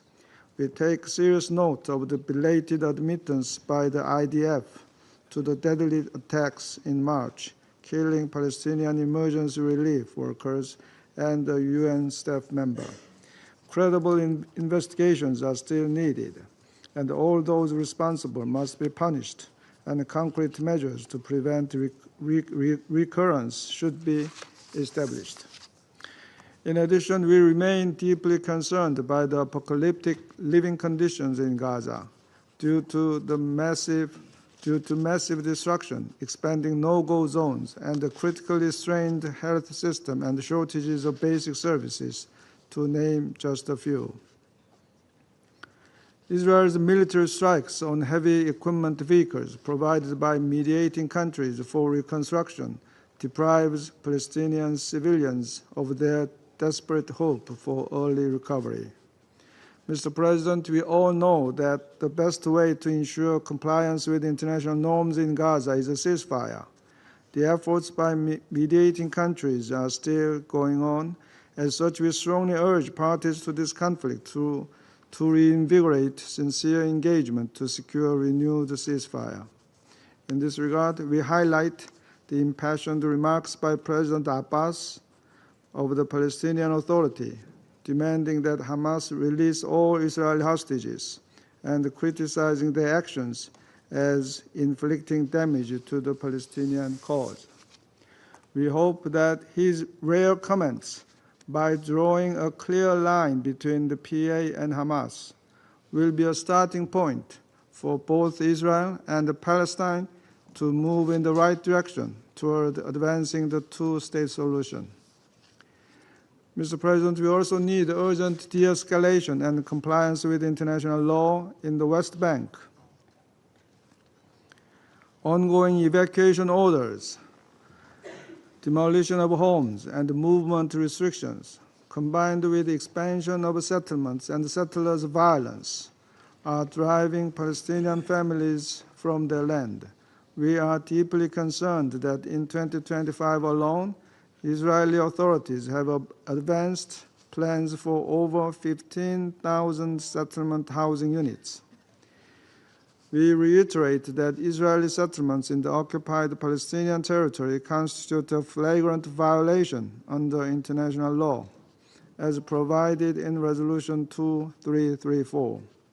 We call on Israel to engage with regional players, including the Palestinian Authority, to enhance coexistence and peace. In this regard, we welcome the holding of the international conference in June, co-chaired by France and Saudi Arabia. Mr. President, since the horrific terrorist attacks by Hamas on October 7, we have witnessed multiple significant developments in the region, notably in Lebanon, Syria, and Yemen. While some of them are driving the region into deeper instability, we also witnessed a historic transition of Syria. Its government's will to cooperate with the international community is a beacon toward a better future for the region. We fully understand the central importance of a just and durable solution to the Palestinian question in the context of peace and stability in the wider region. As such, we hope that the ceasefire in Gaza can be swiftly renewed and the reconstruction process can be followed based on international law and free from demographic or territorial changes. In closing, Mr. President, we reiterate our strong condemnation and rejection of all forms of hatred, including anti-Semitism. Last week, Jews around the world marked Holocaust Remembrance Day. We hope that all peoples can learn from this historic crime and redouble efforts for tolerance, harmony, and respect. I thank you, Mr. President.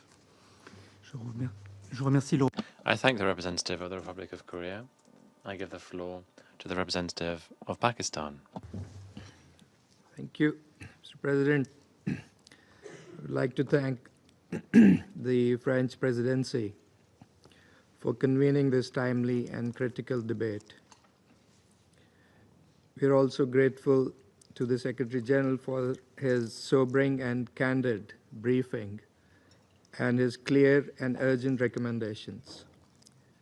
We commend and salute the United Nations staff and humanitarian workers who are engaged in Gaza under difficult circumstances. Mr. President, the tragedy unfolding in Gaza is without precedent, both in scale and in humanity. This is not merely a humanitarian crisis. It is the systematic destruction of a people and the erasure of a nation's right to exist. Israel's attack on Al-Ahli Hospital earlier this month, the last major hospital providing critical health care, was a horrific massacre. The deliberate targeting of civilians and essential infrastructure, the use of starvation as a weapon, and the incineration of displaced families in tents. These are not collateral damages of war. They are methods of war. The occupying powers' intent is unmistakable: to leave no space that is safe for Palestinians. These are acts of war crimes and ethnic cleansing. Israel's unilateral breach of the ceasefire agreement brokered by Egypt, Qatar, and the United States was a deliberate choice of return to war over diplomacy. This assault on Gaza is killing civilians at 4 times the rate of previous conflicts. Since hostilities resumed, nearly 2,000 more Palestinians have been killed, adding to the staggering death toll of over 52,000, among them more than 17,000 children. For over 7 weeks, Gaza has been under total siege.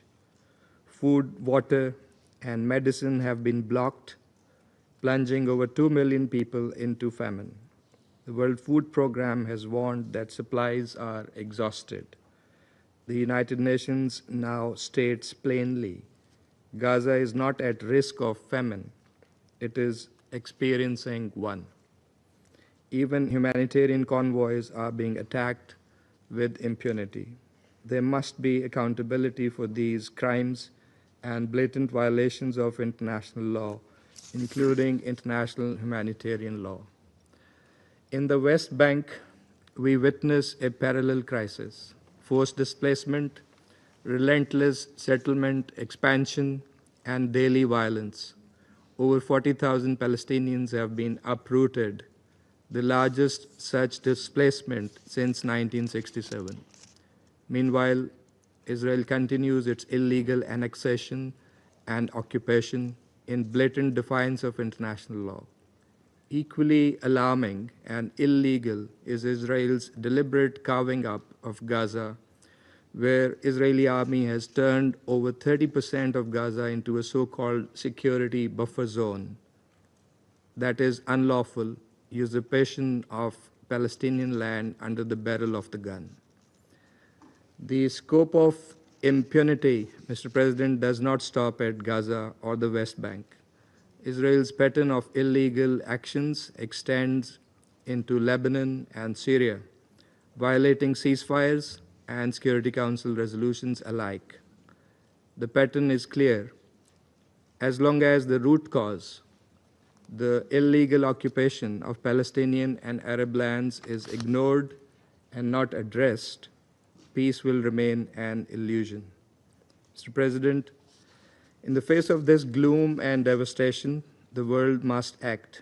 The status quo is untenable.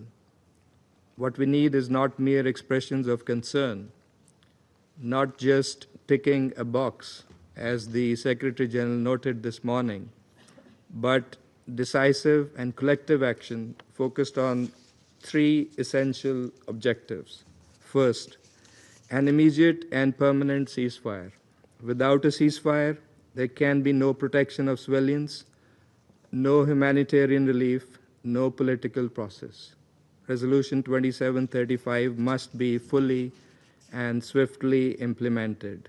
The ceasefire must extend to the West Bank, where violence is escalating. Every day of delay costs innocent lives, and the ceasefire must be permanent, because civilian lives on both sides cannot be negotiated in cycles of violence and destruction. Second, full and unhindered humanitarian access. The blockade of Gaza must be lifted now. Humanitarian access is not a concession to be granted, but a legal obligation. Aid workers, convoys, and medical teams must operate freely and safely. Starvation cannot be normalized as a weapon of war. Aid is not negotiable, as the Secretary General said. Collective punishment must end. The international community must mobilize massive and sustained assistance to prevent total famine and begin the process of recovery and rebuilding shattered lives. The Gaza reconstruction plan must be fully and actively supported, and there must be no forced displacement of Gazans from their land. Third, a clear political horizon grounded in Palestinian statehood. Humanitarian relief addresses the symptom. It's only justice that can cure the disease, which is the occupation. History has shown us that ending the violence without ending the occupation will only invite future cycles of conflict. The Palestinian people deserve a credible and irreversible political path forward towards a sovereign, independent, and contiguous and viable state of Palestine based on the 1967 borders with Al-Quds al-Sharif as its capital. In this context, the upcoming June conference on realization of the two-state solution, co-chaired by France and Saudi Arabia, is a vital opportunity. It must deliver tangible outcomes, a timeline for Palestinian statehood, a freeze and reversal of settlement expansion, concrete measures to protect civilians and holy sites, and full, equal, and rightful membership of Palestine in the United Nations. Pakistan calls on the international community to ensure the success of this conference. Let us make it a turning point, not another missed opportunity. Mr. President, Foreign Minister, Pakistan firmly believes that sustainable peace in the Middle East cannot be built on the normalization of occupation. The world must come to terms with this reality. 75 years of failure have shown one immutable truth. Peace cannot coexist with occupation. Justice cannot thrive under apartheid. And stability cannot take root where millions remain stateless. The world knows what must be done, and I believe this Council itself knows what is the ultimate path to peace. Having endorsed the framework for pacific settlement of the Palestinian question in its various resolutions over the years, the only question that remains is whether there is the necessary will to do so. As echoed during yesterday's debate on refugees, there is an urgent imperative to address the root causes of conflicts. Around this table, there was a unanimous call yesterday for the Council to do more, not only to respond to crises, but to prevent them and to promote peaceful, just, and lasting settlements of ongoing and protracted conflicts, particularly those involving foreign occupation. Let us work together to realize that objective and to uphold the promise of the UN Charter and international law for all peoples. I thank you. I thank the representative of Pakistan and now give the floor to the representative of Algeria. Merci. Thank you, Mr. President. I would like to thank the French presidency for convening this high-level meeting that enables us to break the deafening silence surrounding, in this council, the Palestinian question, as if it were a foregone conclusion. This meeting perhaps will be a welcome break, a break from the oppressive silence of this council, this unacceptable inertia from this council for more than a year now in the face of the Palestinian tragedy. I just want to cite two figures. Over the past 2 months, we have seen the death of 2,273 Palestinians and almost 6,000 injured. President,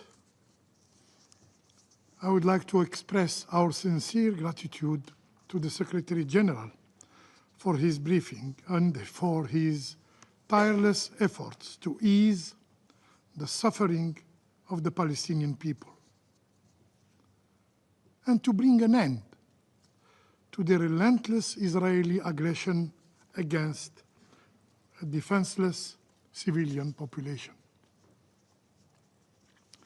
These efforts, while deeply appreciated, have regrettably not shaken the intransigence of the Israeli occupying power, which remains determined to pursue its ongoing deadly campaign, a campaign of genocide, a campaign of ethnic cleansing, a campaign of collective punishment, and of systematic destruction of Palestinian life and livelihood. Worse still, the international community and this very Security Council failed to extend the level of support required to make this effort impactful. The absence of collective action, the lack of accountability, and the double standards have emboldened the Israeli occupier to act with total impunity, total immunity. Today, we find ourselves at a critical juncture, and we must ask ourselves, when will our word be translated into action? When will the resolution of this very Security Council be finally enforced? When will international law cease to be a tool selectively applied? When will the dignity, the rights, humanity of the Palestinian people finally be respected? Mr. President, for over 18 months, the people of Palestine, particularly in Gaza, have endured unspeakable horrors, mass killings, mass starvation, mass displacement, and mass destruction.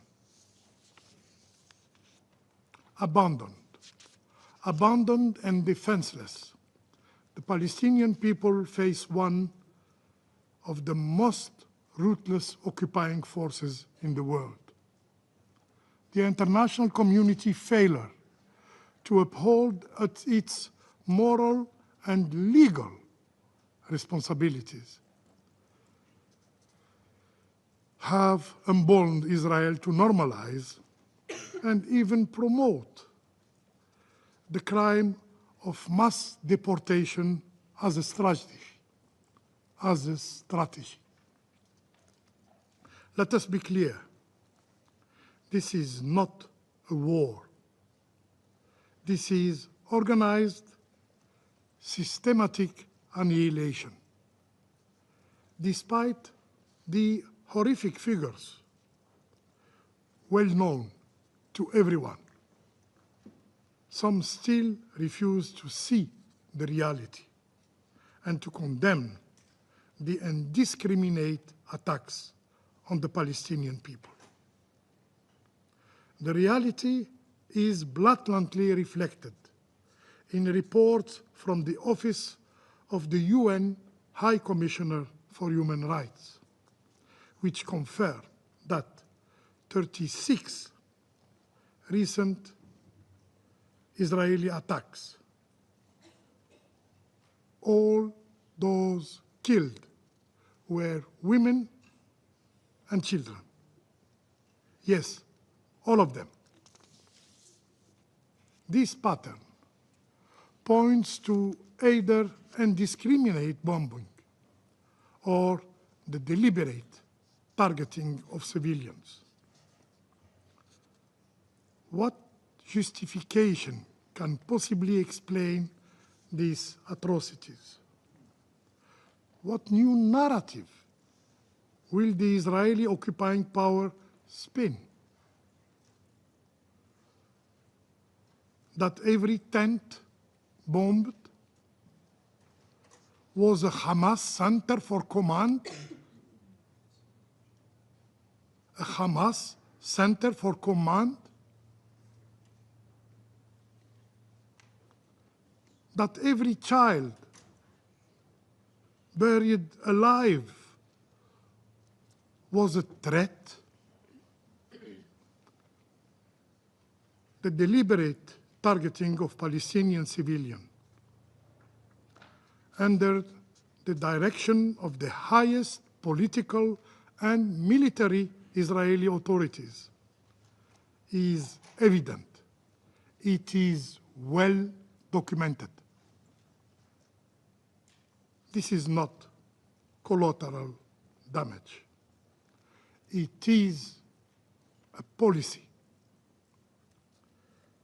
These are war crimes. These are crimes against humanity, and they necessitate accountability and justice. Mr. President, international humanitarian organizations confirm that Gaza is experiencing now the worst humanitarian catastrophe since October 2023. This is one of the worst humanitarian failures of our generation, of the international community. Every single person in Gaza is now relying on humanitarian aid to survive. And that lifeline has been completely cut off since a blockade of all aid supplies was imposed by the Israeli authorities for almost 2 months. The World Food Programme has declared that its food stocks in Gaza are now fully exhausted.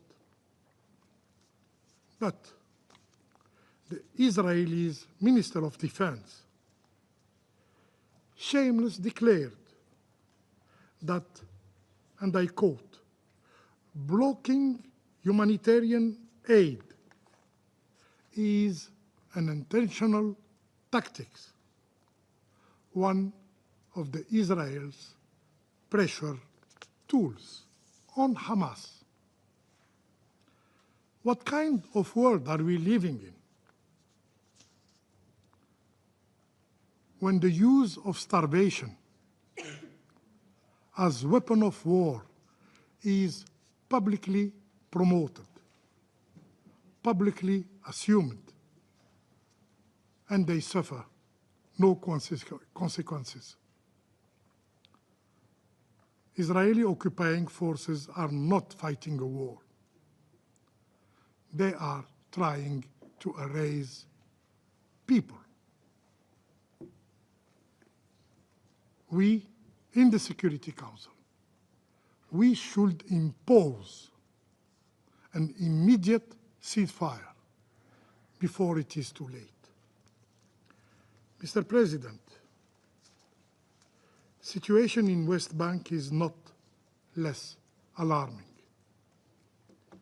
Settlement expansion continues at a record pace, with entire communities uprooted, armed settler militias protected and empowered by the Israeli authorities roam freely, attacking Palestinian families, burning homes, destroying fields and places of worship. And Palestinians are being forcibly displaced in broad light. Sacred sites, including Al-Aqsa Mosque, are regularly stormed by extremist settlers, accompanied and protected by Israeli police. entire neighborhood are now being turned into military zones. Arbitrary arrests, home demolition, and daily raids have become grim routine in the West Bank. In Jenin, in Nablus, in Khalil, and Tulkarem, Palestinian lives are under constant threat. This is a strategy of domination, a strategy of fragmentation, a strategy of humiliation. The Israeli occupation is trying to suffocate the Palestinian presence, to diminish their dignity, to erase their identity, and finally, ultimately, to rewrite history of Palestine. Today, the notion of a Palestinian state feels more like a fading illusion. But Mr. President, despite of occupation, despite waves of dispossession, and despite the immense suffering they endure, the Palestinian people have never surrendered.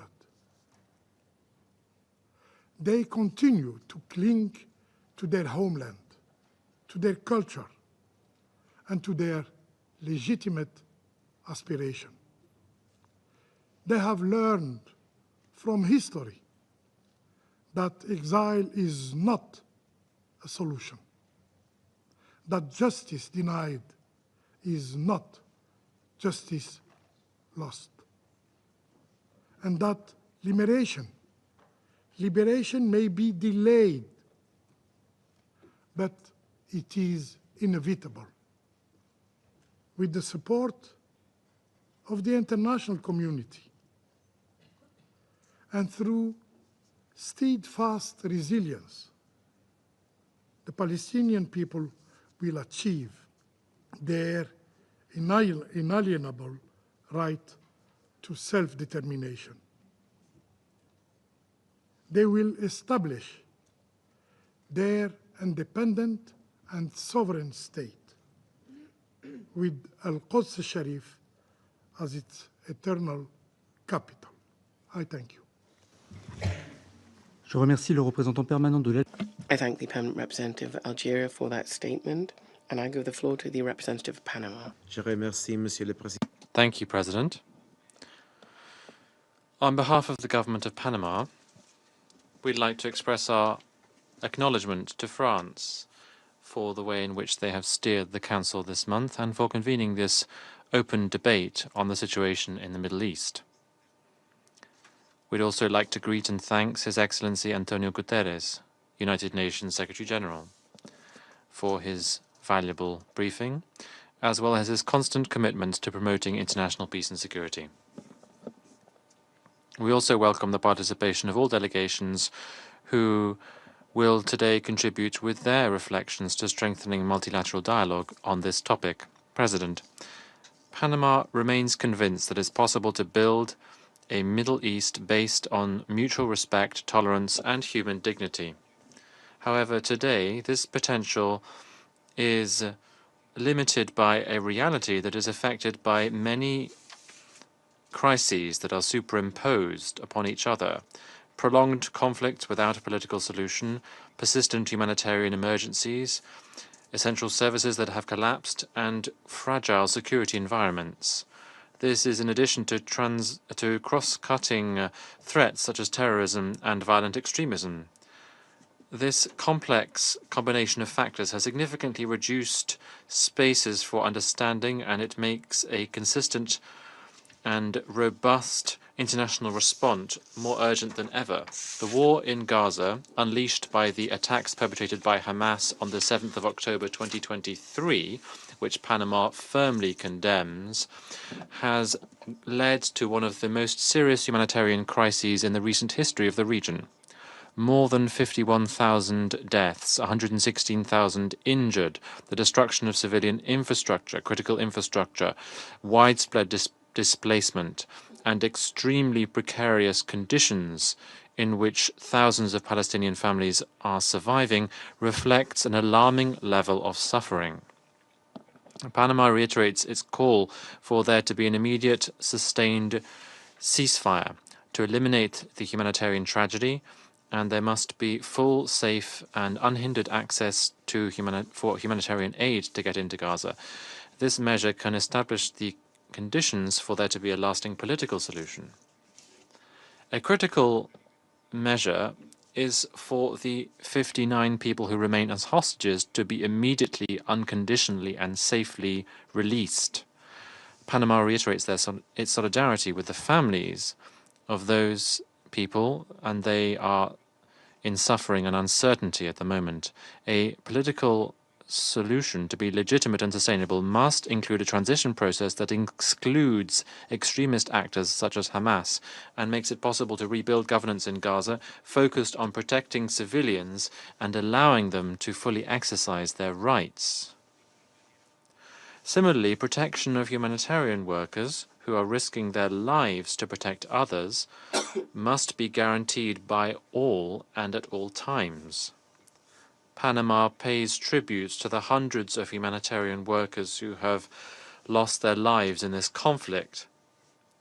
We recognize the commitment of the UN agencies' staff and the staff of NGOs who are operating in extremely difficult conditions to save lives. Their work, as well as the integrity of humanitarian facilities, must be respected and protected by all parties.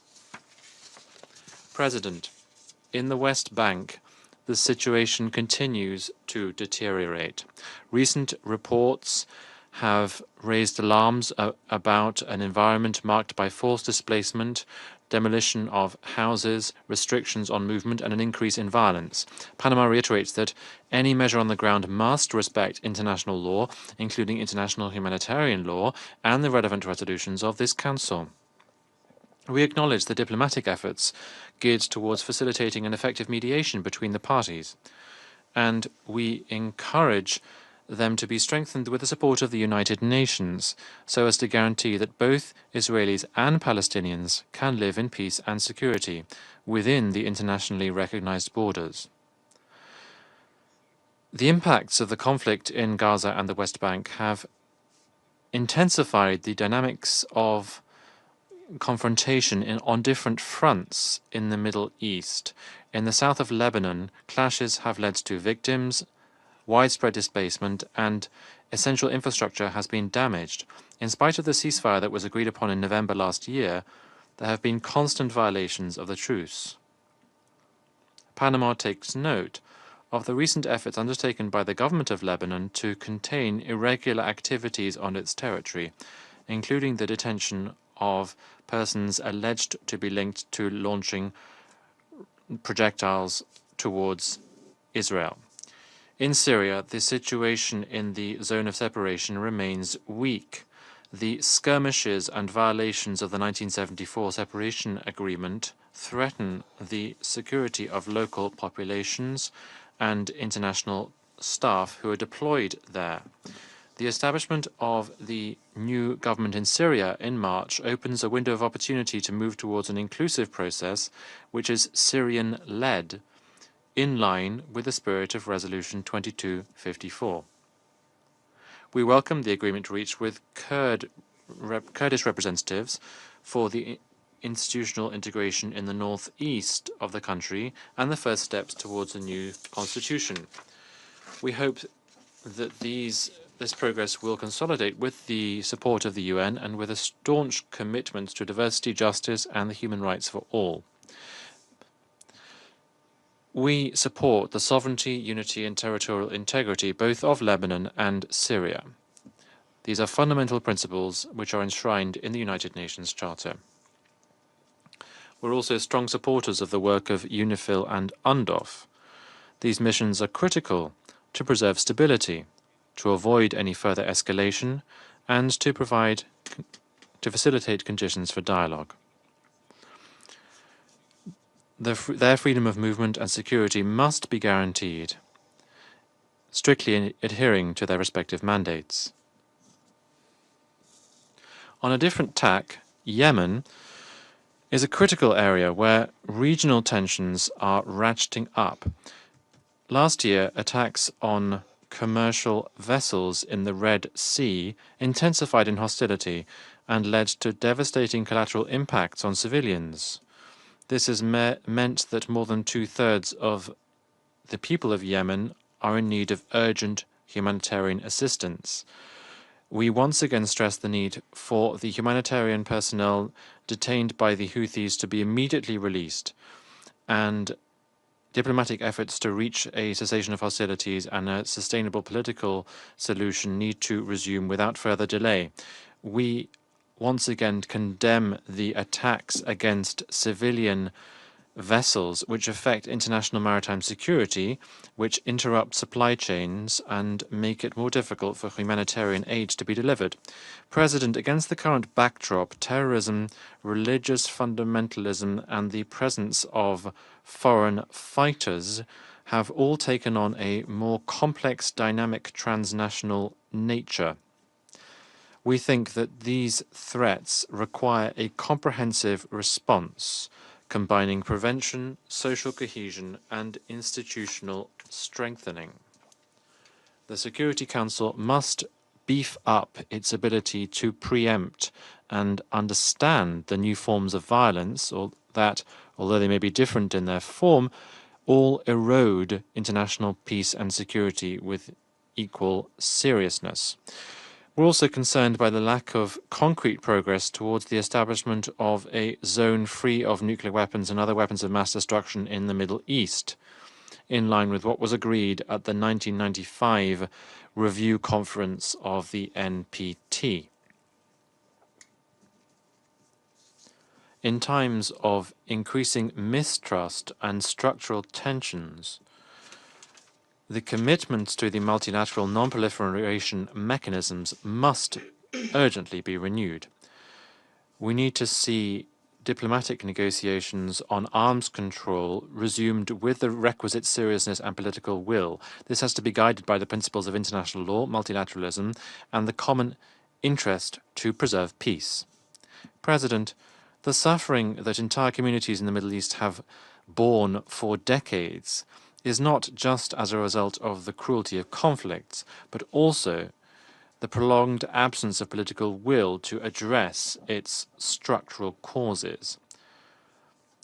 Many resolutions have been adopted by this Council, but in many cases there is a lack of constructive political will, which leads to them being translated into concrete measures to be implemented and to respect the agreements and to reach genuine solutions. This inertia leaves dangerous vacuums which allow extremism, hatred, and the prevalence of sexual violence to proliferate, and this disproportionately affects women and girls.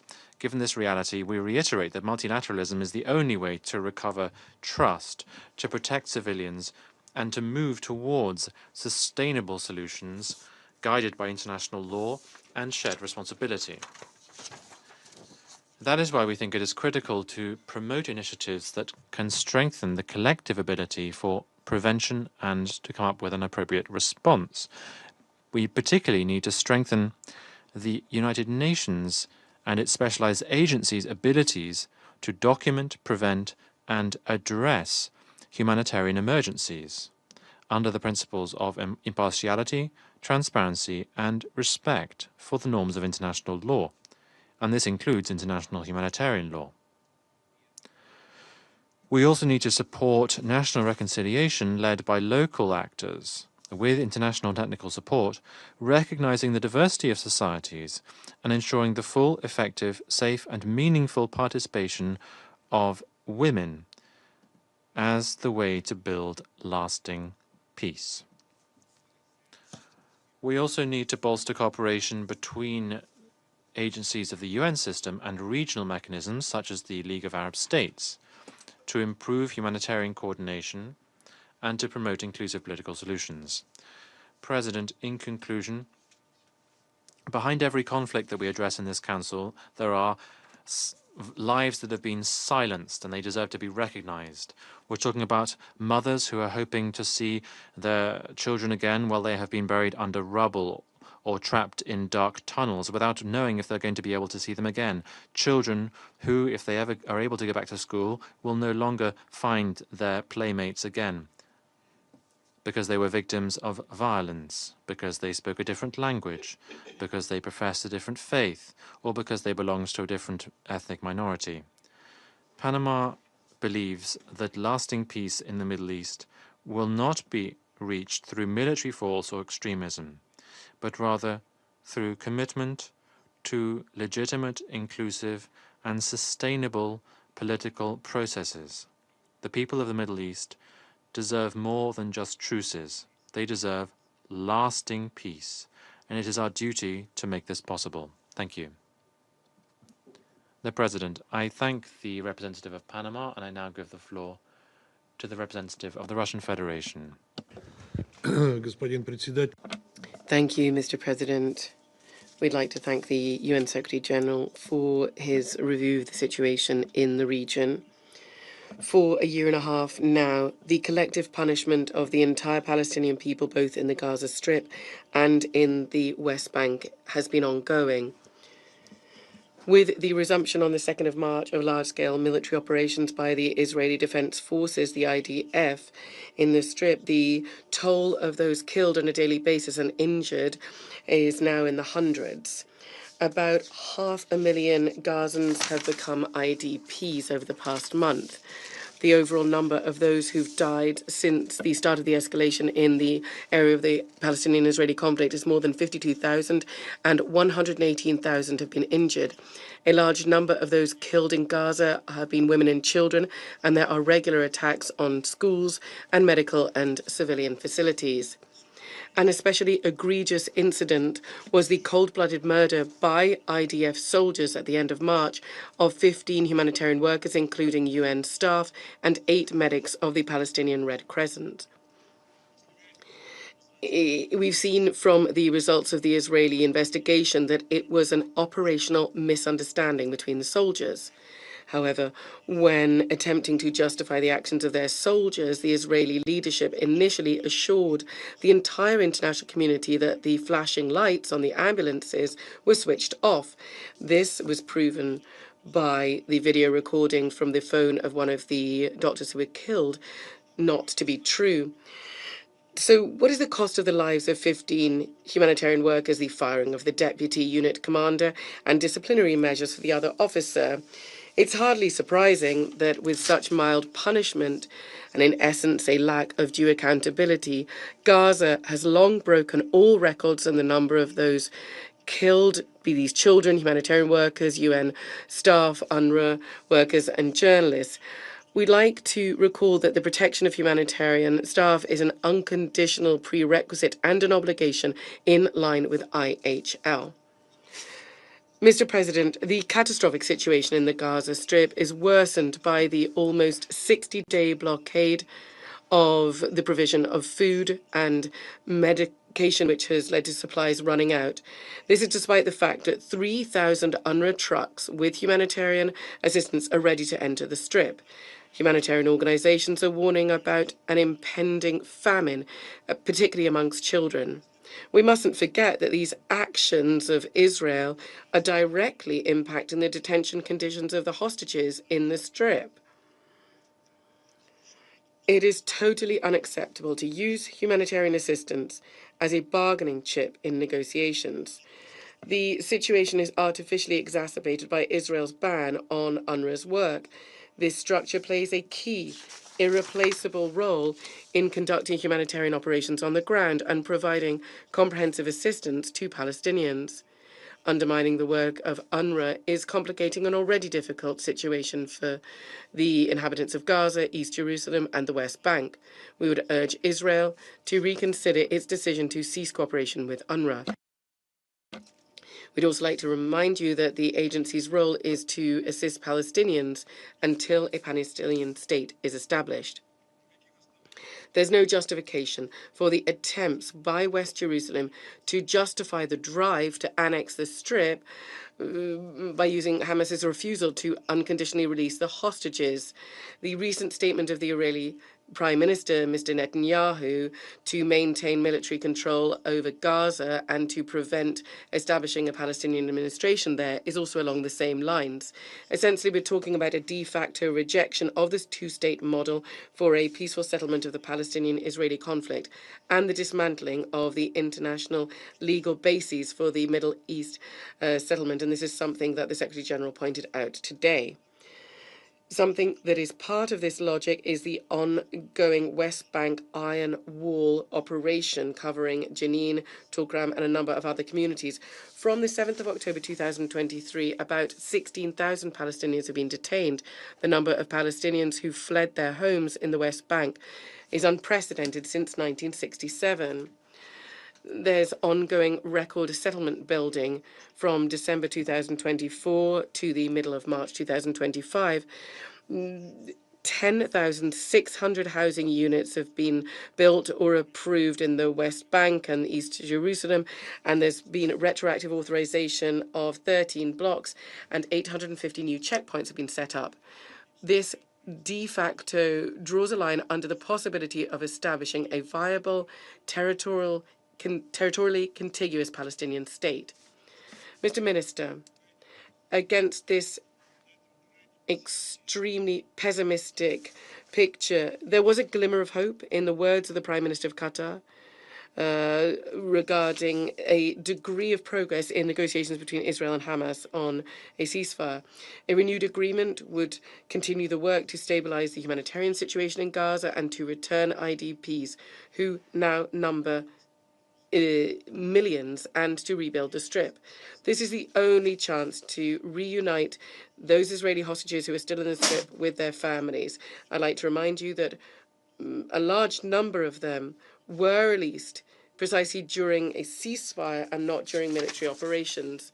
I'd like to confirm our fundamental, unwavering support in favor of a swift and unconditional ceasefire and the release of all forcibly detained persons, the provision of safe and unhindered access, and the relaunch of the peace process on a two-state solution basis that would ensure the realization of the legitimate aspirations of the Palestinian people. The ultimate aim here is to establish an independent Palestinian state within the 1967 borders, with East Jerusalem as the capital, coexisting in peace and security with Israel.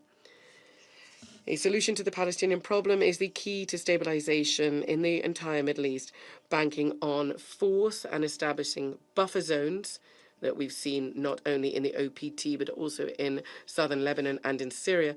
This will not lead to establishing a long-term, lasting peace in the region, but rather to a freezing of the conflict potential for decades to come and a guarantee of outbreaks in the future.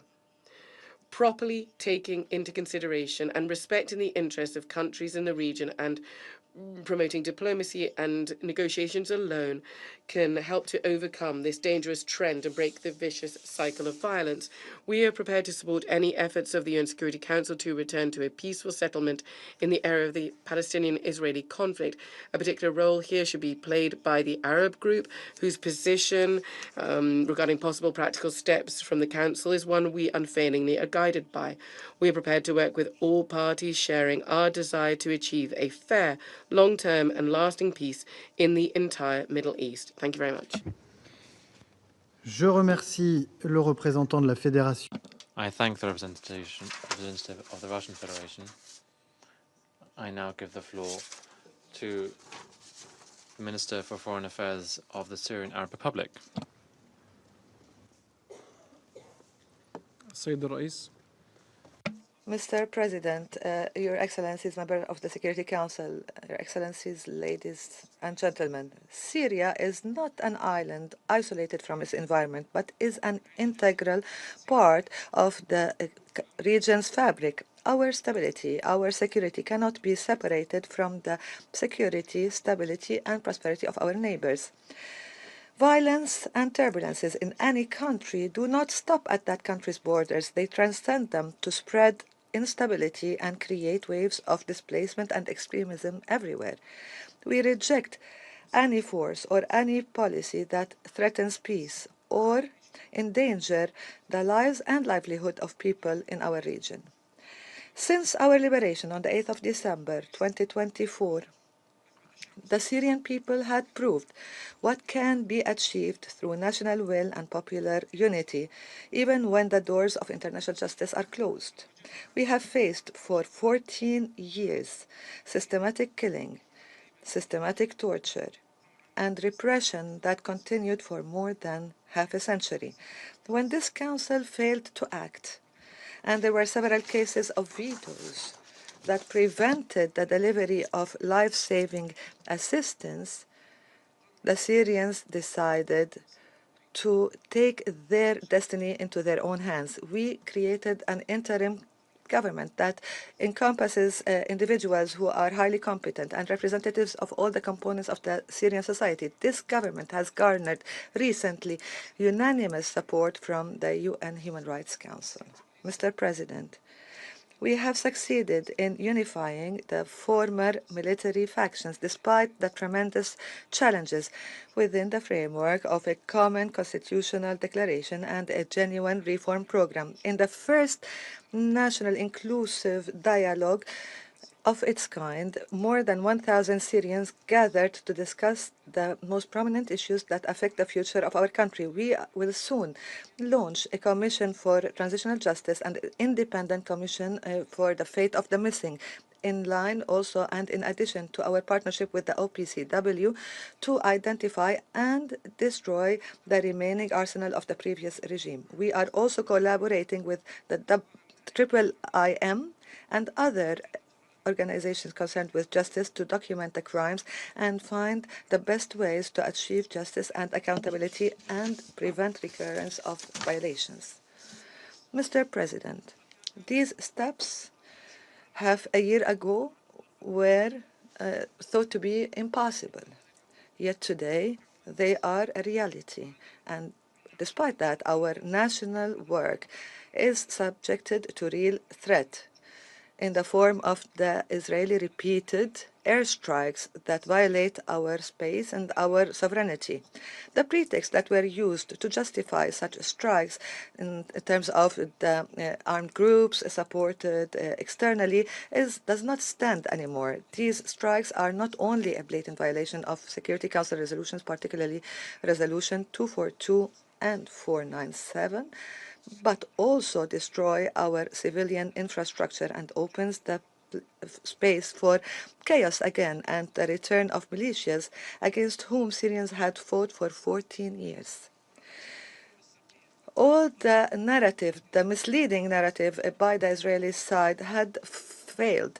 The Syrian people feel concerned and feel threatened by the Israeli side as a result of the ongoing strikes and the indiscriminate bombing and the incursions.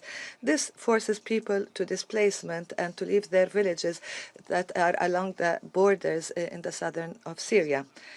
Several people were killed, were injured as a result of this aggression.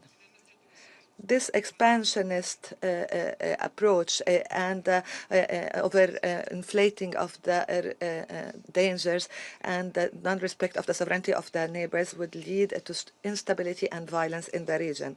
Israeli practices against Syria will encourage and will find that the environment that is conducive for those groups affiliated with Iran to destabilize Syria. Not taking decisive decisions to deploy troops in the buffer zone will undermine the international will and will make the people in Syria lose their trust. We met several times with UNDOF, who feel desperate and feel incapable as a result of Israel's blocking of their missions as mandated by this Council. Mr. President, Christians and Kurds and Alawites, as well as the Druze and Arabs, agree fully that we will not accept any foreign interference in our country and reject the Israeli practices. They refuse to be used in the media campaigns of Israel that seek to divide Syria and keep it fragile and unstable. Even Syrian Jews, who we've met repeatedly, reject such plans and such policies. Mr. President, if we are able to give convincing and genuine responses to these questions, then we can understand who destabilizes the situation in Syria and who builds peace, who removed the Assad regime and the militias affiliated with that regime, and who violates the airspace and strikes the different sites and carries incursions into our lands, who recognizes the diversity of the Syrian society, and those who use them in their rhetoric to enhance and to increase sectarianism, who enable the work of UNDOF and who obstructs it, who facilitates the work of OPCW in inspecting the sites of possible sites of chemical weapons, and who are bombing these sites. We remind this Council that the Golan is, after 50 years of its illegal annexation, continues to be under occupation in a blatant violation of the principles of the UN Charter. We call again for the implementation, the full implementation of Resolution 497 and enable UNDOF to restore the lines of the pre-4th of June 1967 lines. Ladies and gentlemen, we stand with the Palestinian people in Gaza who are still suffering from the brutal war, where continuous airstrikes and a blockade that is stifling and deliberate starvation and targeting of paramedics and journalists, a demolition of homes and repeated violation of fragile truces. These violations do not cause a humanitarian catastrophe or tragedy alone, but also feed into a cycle of instability in the region as a whole. From this platform, we would like to call for an immediate ceasefire to protect the civilians and ensure unobstructed access and delivery of humanitarian aid. Mr. President, within our borders, we worked seriously on dismantling Coptagon networks that threatened the communities in neighboring countries. We started to rebuild the roads, the ports, and the railways to enable trade and trade integration. Our objective is clear: to transfer those areas devastated by war to economic corridors that are of benefit to all countries in the region. The return of refugees is also crucial in our recovery efforts. Syria, before anything, will be built by its citizens. But the Syrians will not return to the debris or to an environment that is stifled by sanctions. The restrictions imposed on Syria that were imposed as a response to the violence of the previous regime are now punishing the victims of that regime and prevent them from accessing materials, financing, and necessary services for reconstruction.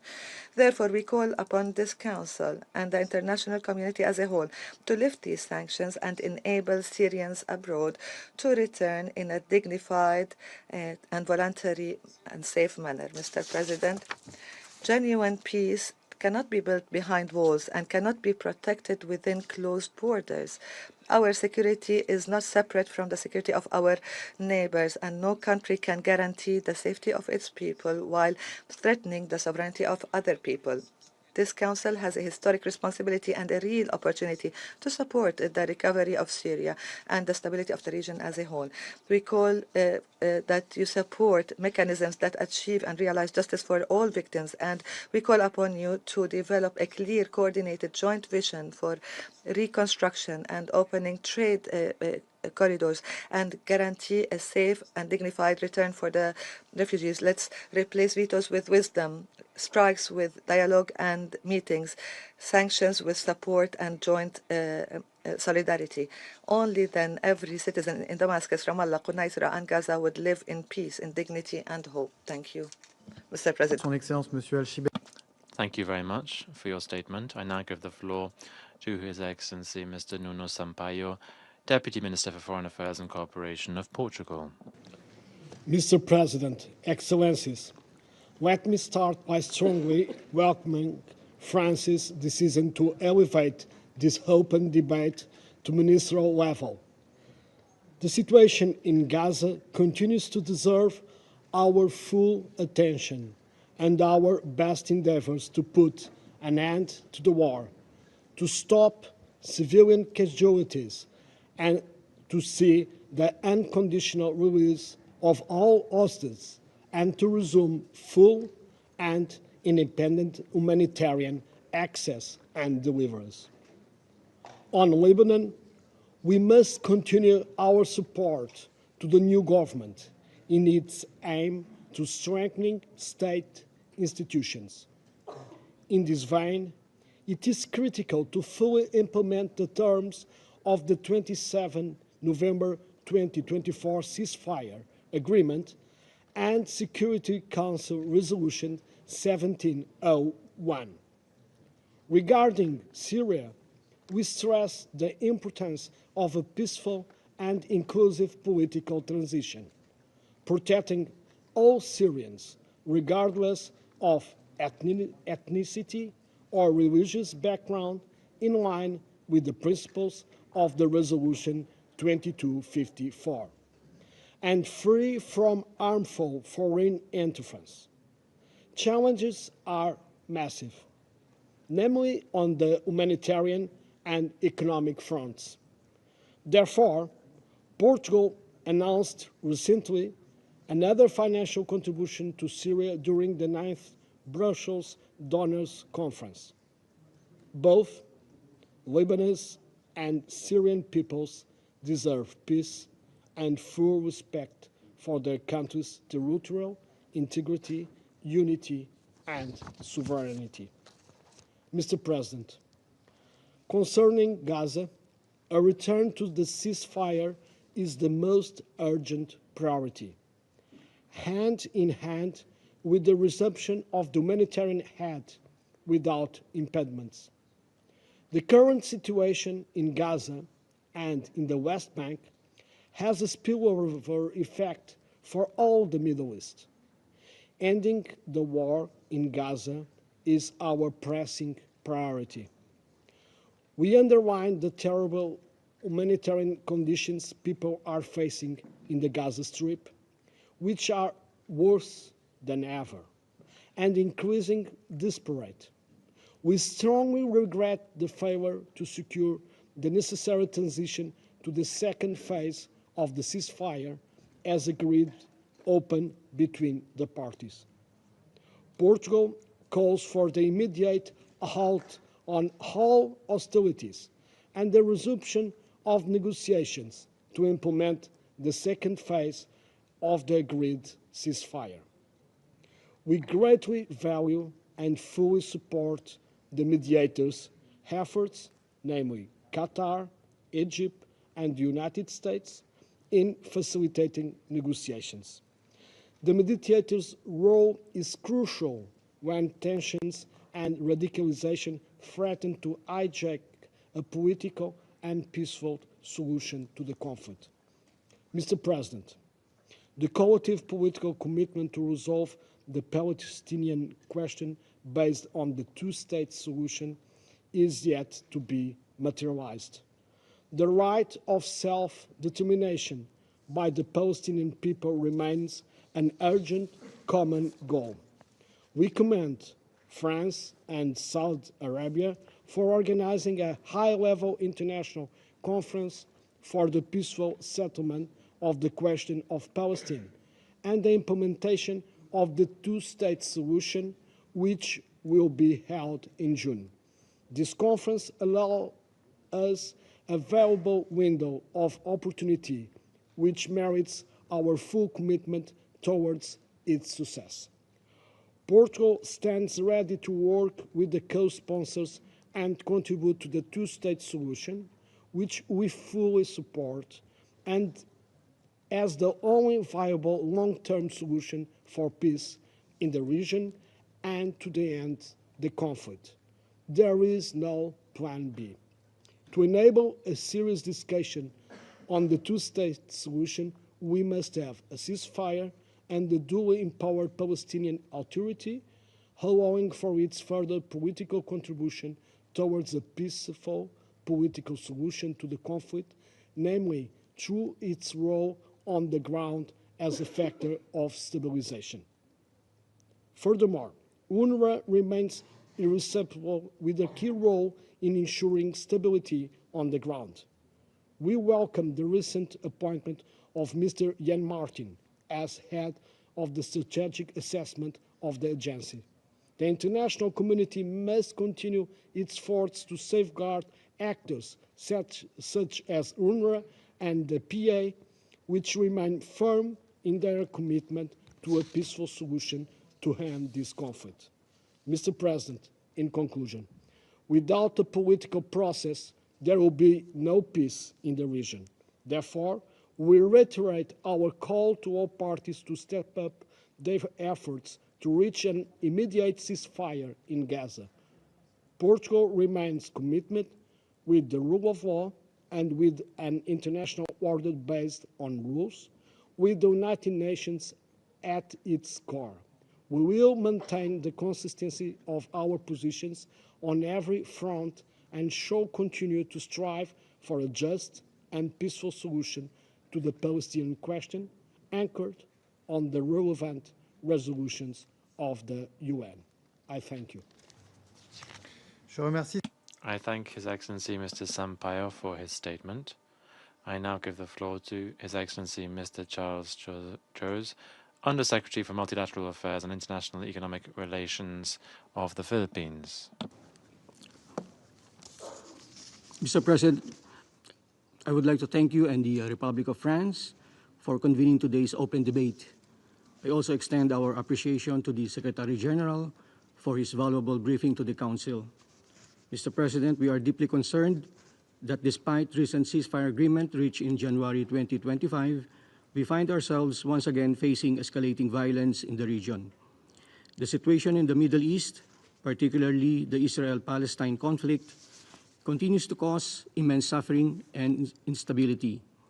The Philippines remains deeply concerned by the ongoing violence and tragic loss of civilian lives. We call for the immediate restoration of the ceasefire, unconditional release of all hostages, and the facilitation of full humanitarian access to those in need. It is essential that international humanitarian law is fully respected, ensuring the protection of civilians and humanitarian personnel. Humanitarian and aid workers working under increasingly dangerous circumstances must be afforded the protection they are entitled to under international law. It is time to end the cycle of violence, to protect civilians, ensure the flow of life-saving aid, and restore the ceasefire. The Philippines continues to emphasize its firm support for a two-state solution with a safe and independent Palestine and a secure Israel living in peace and harmony. We firmly believe that this solution remains to be the most viable and sustainable pathway to resolving the Israel-Palestine conflict, essential to the realization of a lasting peace.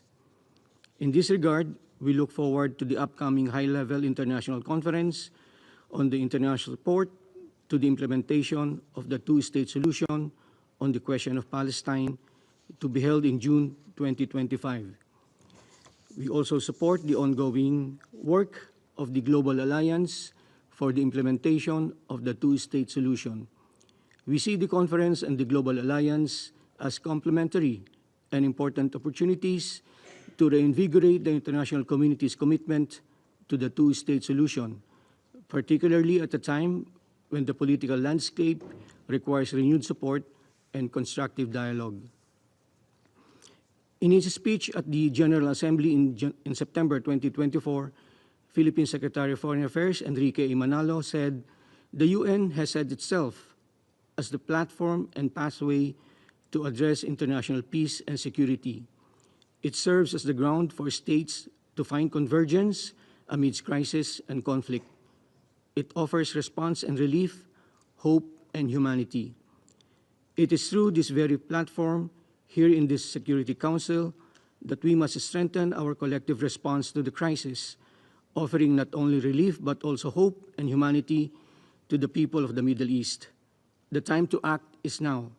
The only path to peace in the Middle East is through dialogue, respect for international law, and a commitment to human dignity for all. Thank you.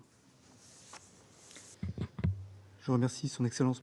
I thank His Excellency Mr. Jose from the Philippines Foreign Ministry, the Undersecretary for Multilateral Affairs.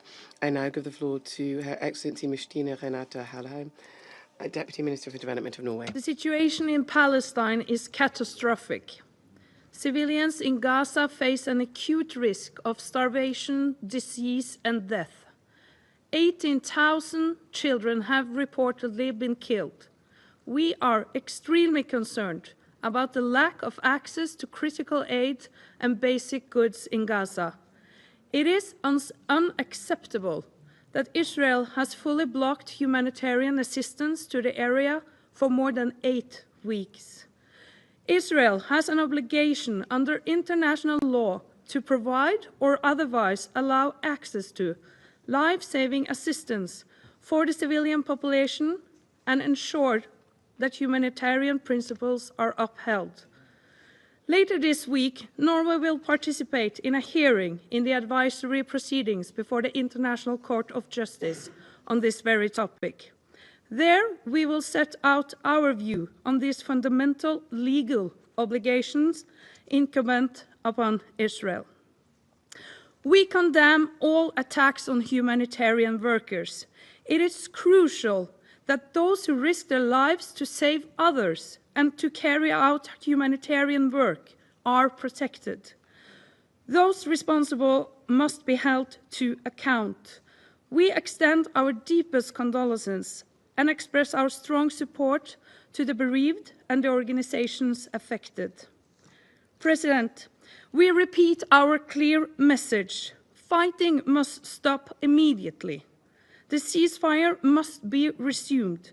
The population must immediately have access to the emergency aid to which they are entitled. The hostages must be released immediately and unconditionally. We mourn with all the victims and all the bereaved families. The future of Gaza must be shaped by Palestinians and serve the interest of its people. We welcome the Arab Reconstruction Plan.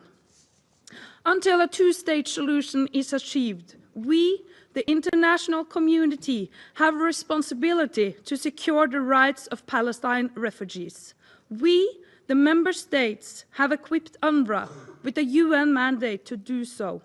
The agency is doing its best under extreme circumstances. If UNRWA is prevented from implementing its mandate, it will have serious ramifications also beyond the Middle East. President, we continue to be deeply concerned about increased tensions elsewhere in Palestine. Military operations in refugee camps, forced displacements, and movement restrictions are worsening an already volatile situations in the West Bank. Settler violence continues. Between 15 and 21st of April, the UN documented at least 23 attacks by Israel settlers against Palestinians. This must stop. As has been underscored in this Council again and again, reaching a sustainable two-state solution is a prerequisite for peace and security for Palestinians and Israelis alike. Norway remains committed. Let us use the upcoming UN conference in June, as well as the work of the Global Alliance for the Implementation of the Two-State Solution and the AHLC to intensify our efforts towards that end. President, it is critical that the transition in Syria succeeds for the Syrian people and for the stability and security of the Middle East and beyond. We must now give the transitional authorities the opportunity to ensure an inclusive government for all Syrians. Sanctions must be lifted to allow economic recovery and development. The Syrian population has endured hardship for decades, and the humanitarian needs are still high. Norway will continue to support the country's most vulnerable and insist in finding solutions that will promote self-reliance. Syrians must be allowed to determine their own future. The unity and the territorial integrity of Syria must be respected. For this, the international community should act in concert. I thank you. Je remercie Son Excellence. I thank Her Excellency for her statement. There are still a large number of speakers remaining on my list for this meeting. I intend, with the concurrence of members of the Council, to suspend the meeting until 3 p.m. today. The meeting is suspended, it is so decided.